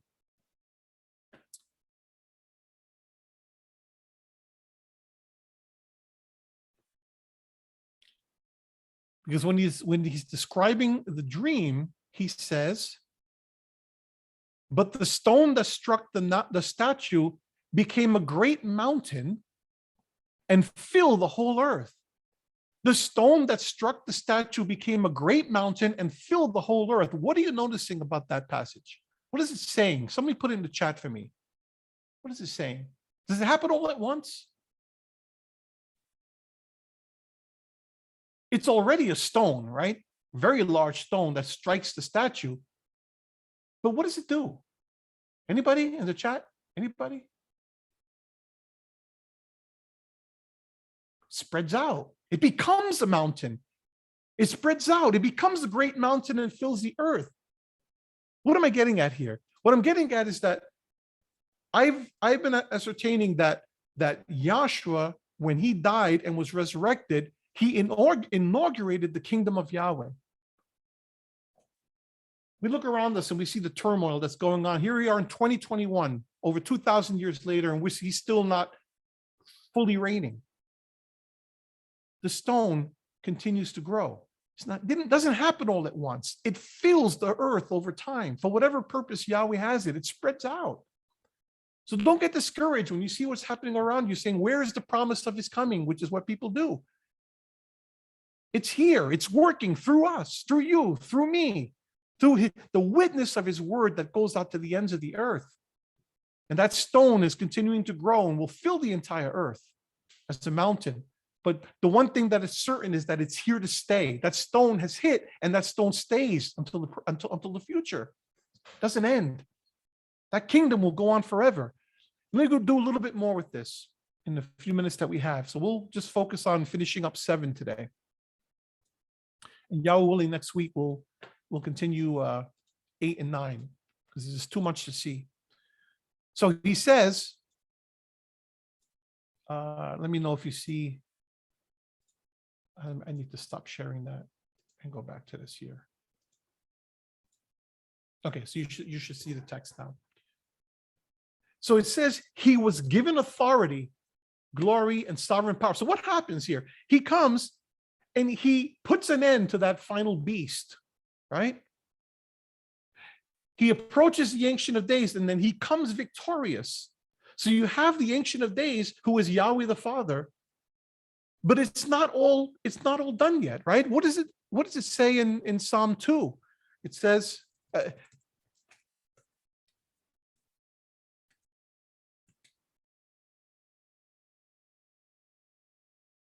he says, verse 6, I have set my king on Zion, my holy hill. Verse 8, ask of me, and I will make the nations your heritage, and the ends of the earth your possession. You shall break them with a rod of iron and dash them in pieces like a potter's vessel.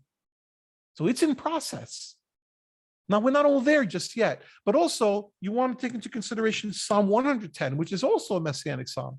Yahweh says to my sovereign, sit at my right hand until I make your enemies your footstool. That hasn't fully happened yet. Sit at my right hand. What are you seeing in the book of Daniel? He ascends to his throne, and he's at Yahweh's right hand.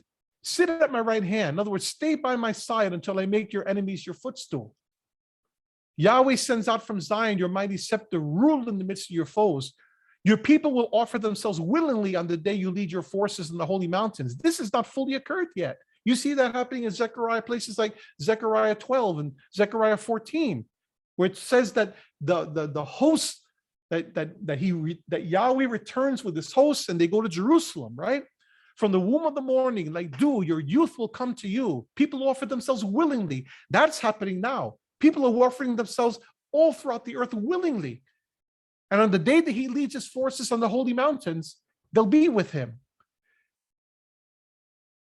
Yahweh has sworn and will not change his mind. You are a priest forever, according to the order of Melchizedek. Yahweh is at your right hand. He will shatter kings on the day of his wrath.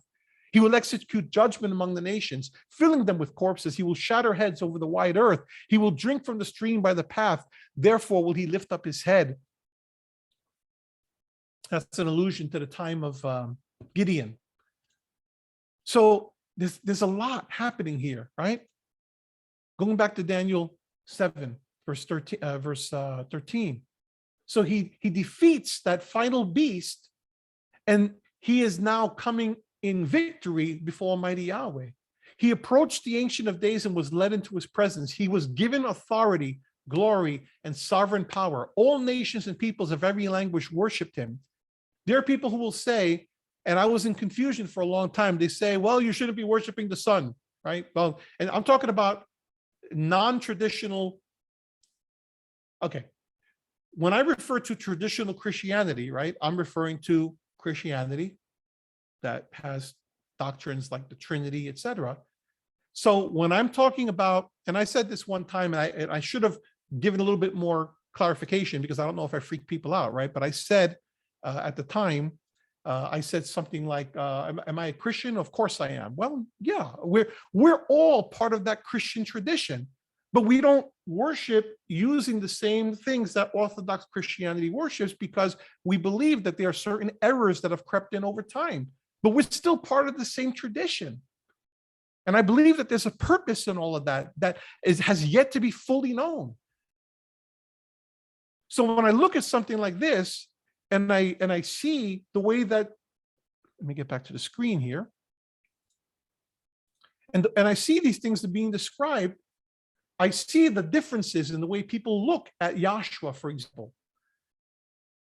And while I don't believe in the doctrine of the Trinity, there are people within the movements that do not believe in something like the Trinity that for the longest time said, when you do your songs or whatever, you shouldn't be doing songs. And, there are songs that talk about worshiping Yahshua. And they say, you shouldn't do that. I'm sorry, I vehemently disagree. Because Yahshua is Yahweh's representative. He's his son. And this tells me that it happens. So if you've ever had any doubt, any shred in your doubt in your mind, if it's okay to worship Yahshua, look at this. He was given authority, glory, and sovereign power. All nations and peoples of every language worshiped him. His dominion is an everlasting dominion. And by the way, Psalm 2 also says, kiss the Son.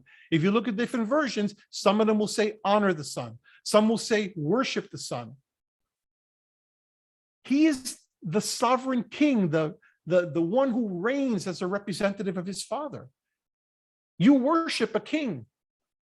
His dominion is an everlasting dominion that will not pass away. Because if you worship him, you're worshiping Yahweh. His dominion is an everlasting dominion that will not pass away. And his kingdom is one that will never be destroyed. Now let's look at something here. Because it says that all nations and peoples of every language worshiped him. So if you believe that this is something that only will happen in the future, then you might say, okay, well, this hasn't happened yet. So therefore, this is not in play yet. I disagree. So let's go over to some place like Mark 14. So Yahshua is taken and he's brought before the Sanhedrin.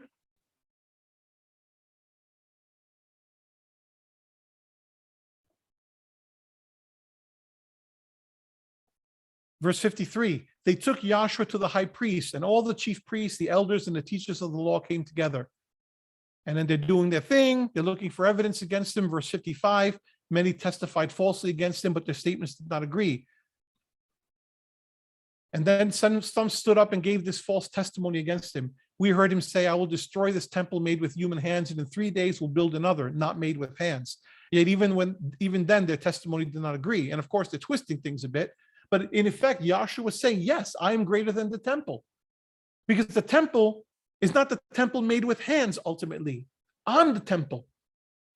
Then the high priest stood up. What do you do at a temple? You worship. So you're worshiping Yahweh. You come to Yahshua, you worship through him. What do you do at a temple? You get intercession. Where do you go for intercession? You go to the intercessor. In the ancient temple, it was the high priest. The book of Hebrews tells us that we have a high priest greater than any of the human priests because he doesn't have to offer things for his forgiveness every time he goes in. So you go before the true intermediary and the one who can. I lost my train of thought. Sorry. You go to the one who is the true intercessor. That's what I'm trying to say. In the temple, to the high priest after the order of Melchizedek, not Levi, right? Because the Levites were men. But Yahshua is the one according to Melchizedek. He is the true high priest where you get intercession. What do you go to an intercessor for? To get forgiveness of sins. Who has the power, the authority to forgive sins? That's Yahshua. Forgiveness of sins was necessary for the kingdom to be established. Overcoming of wickedness was necessary and the wickedness of the idols and the nations. Yahshua did both of those things, all of those things. He is the temple. Where do you go for forgiveness? To the temple. He offers the forgiveness. So ultimately, he is the temple. The building is nothing. That's why when people get excited about a third temple being built, they say, why? Back to Mark 14. Then the high priest stood up. Interesting. See, it's an interesting contrast there, right? The high priest stood up. That's not coincidental. It's one high priest to another, the pretender and the real one, just like it was Barnabas, right? Look at that, Barnabas. Which criminal do you want, the Romans ask? You want Barnabas or you want this one? Barnabas, what is that? Bar, Aramaic,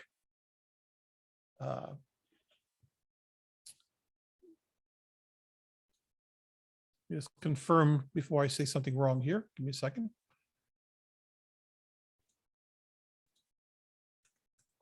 I keep saying Barnabas. That's my problem, is that I'm thinking of Barnabas, which is Paul's companion. Barnabas is son of comfort. So I'm mixing the two. Is Barabbas, right? What is Barabbas? What does that mean? Well, Barabbas, Bar Abba, son of the Father. How's that for irony? Right? Did you ever stop to think about that? That the one who they're replacing, that they're substituting for Yahshua, the one that they're choosing is the son of the Father? Whose father? It's kind of interesting. You see those ironies everywhere in the names of people, etc. So Barabbas, they choose the son of the Father, but the wrong one, right? It's a counterfeit, right? I could point to a half dozen examples, but at the moment I want to just kind of get this through. So going back to Mark 14, and let me make sure that you can see that screen. So the high priest, counterfeit, right? High priest stood up before them and asked Yahshua, are you not going to answer? What is this testimony that these men are bringing against you? But Yahshua remained silent and gave no answer. Again, the high priest asked him, now he asked him directly, are you the Messiah, the Son of the Blessed One? I am, said Yahshua. And what does he say? Ego and me, which is the Greek version of the actual term, which would be referring to the sacred name. Ego and me is what he told the disciples when they're on the waters, and they're fearful of what? Incidentally, of the raging waters, right? Waters are raging all around. Master, he's sleeping soundly, sound like a baby. Master, aren't you afraid that we're going to go down? No, he's not afraid. He commands it all, right? And when they see him in the waters, and I'm probably conflating two different accounts right now, but he sees them on the water. I think it's the one when he's walking on the water. I just put two different accounts together. That was another one that's important for similar reasons about the raging waters, but it's not the one I was thinking about. The one I was thinking about is the one when they see him walking on the waters, and he says, "Don't be afraid. It's me. It is I." But he doesn't really say it is I. He says this. He says, "Ego and me. Don't be afraid. Ego and me." He's referring to himself as Yahweh. It's not just, it's me, your friend, your buddy. It is me. It's Yahweh. It is the one who has control over all of this. You don't have to be afraid. And he says the same thing, Ego and me, said Yahshua. Not just are you the Messiah, more than the Messiah, right? I am, said Yahshua. And then he further goes on and he says, and you will see the Son of Man, Ben Adam, you will see the Son of Man, Huios Anthropos in Greek, sitting at the right hand of the Mighty One and coming on the clouds of heaven. Now they put here power, but he actually, Mighty One, but most versions say power because it's a substitute word for the sacred name of Yahweh. You will see the Son of Man sitting at the right hand of the Mighty One and coming on the clouds of heaven. What does that mean? Well, that's taken straight out of Daniel 7. The high priest tore his clothes. Why do we need any more witnesses? He asked. You have heard the blasphemy. What do you think? They all condemned him as worthy of death. So what is this blasphemy? Well, I think there's a couple of things going on. One of them is that he refers to himself as I am, right? As Yahweh. But then on top of that, he's referring to himself as they knew what this means from Daniel 7. They know what the prophecy is. Whoever's claiming to be at the right hand of Yahweh is claiming to be Yahweh himself, right? Because you're the one that's going to be worshipped. Are you kidding me? They're saying to themselves, right? But it's interesting. Let's take it a step further because the comparable account to this in both Matthew and Luke, and we'll just go to Matthew for one example. The comparable account, it says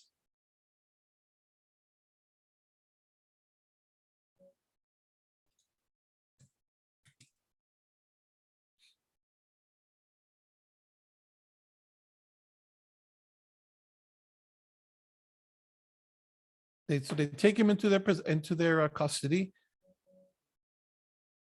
And then the high priest said to him, verse 62, I charge you under oath by the living Elohim. Tell us if you are the Messiah, the son of Elohim. Matthew 26, you have said so, Yahshua replied. He's written a little bit differently. And Matthew, remember, is written to a more Jewish audience. You have said so, Yahshua replied, but I say to all of you, what does he say? From now on, you will see the Son of Man sitting at the right hand of the Mighty One and coming on the clouds of heaven. Excuse me? From now on? From when on? From now on. It's imminent. It's about to happen. You will see the Son of Man sitting at the right hand of the Mighty One and coming on the clouds of heaven. In other words, from now on, you're going to see me in a position of ascendancy. This is being fulfilled now. It's going to be fulfilled as soon as I'm dead and resurrected. In other words, if you're going to play this out to the end, you're going to see it. And it says the same thing over in Luke. Let's look at Matthew 28. When they see him after his resurrection, Matthew 28:16. Then the 11 disciples went to Galilee, to the mountain where Yahshua had told them to go. When they saw him, they worshiped him, but some doubted. Notice, by the way, they worshiped him. Then Yahshua came to them and said, all authority in heaven and on earth. Where's that language coming from? From Daniel. All authority in heaven and on earth, what? Has been given to me. Doesn't say all authority in heaven and on earth shall be given to me, will be given to me. All authority in heaven and on earth has been given to me. Therefore, go and make disciples of all nations. Go and continue the work that I've been doing. Be my hands and feet. Be the ones to announce the kingdom. That is the gospel message. That the son of what the nations call the Son of God, who is Augustus Caesar, he is no son of Elohim. I am the son of Elohim. The true king, it isn't the emperor who puts himself out there as the principe. I'm the principe. Therefore, go and make disciples of all nations, baptizing them in the name of the Father and of the Son and of the Holy Spirit, and teaching them to obey everything I have commanded you. And surely I am with you always to the very end of the age. And there are other places that we could go as well. Okay.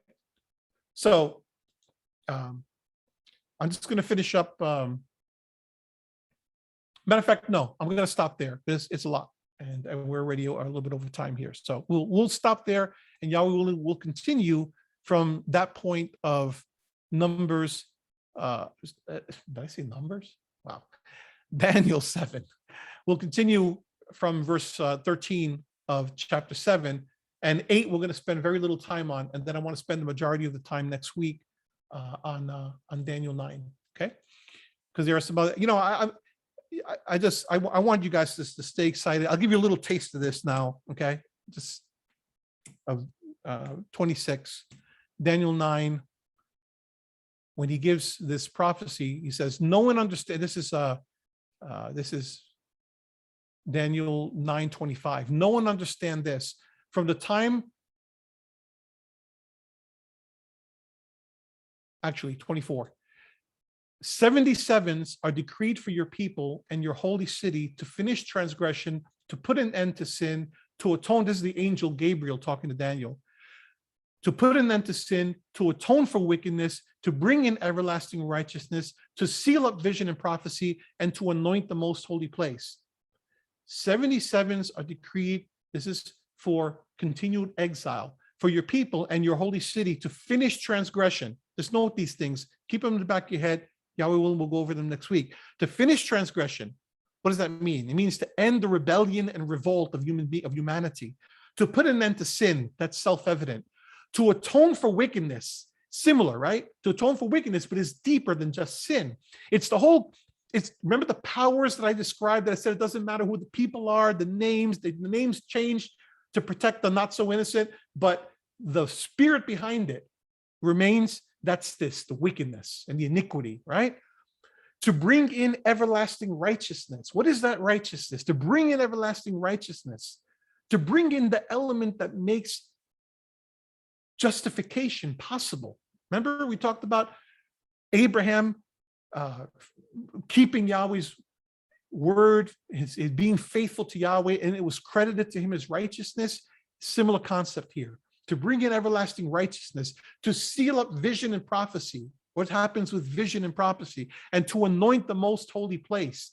So this is after a period of the holy place. What is the most holy place? It's the Holy of Holies, right? So what's happening there is you have to reconsecrate the temple because it had been under pollution and perversion and corruption. So this, whatever this process is going to end transgression, end sin, end iniquity, bring in righteousness, covenant faithfulness, seal up vision and prophecy, and anoint the whole most holy place to bring holiness back into the world. How does all that happen? Well, we'll talk a little bit more about it next week, Yahweh willing. Okay. All right, guys. A lot. I know it's a lot. So thank you for the nice comments. Okay, so why don't we we'll continue this next week so we can close that there. Are there any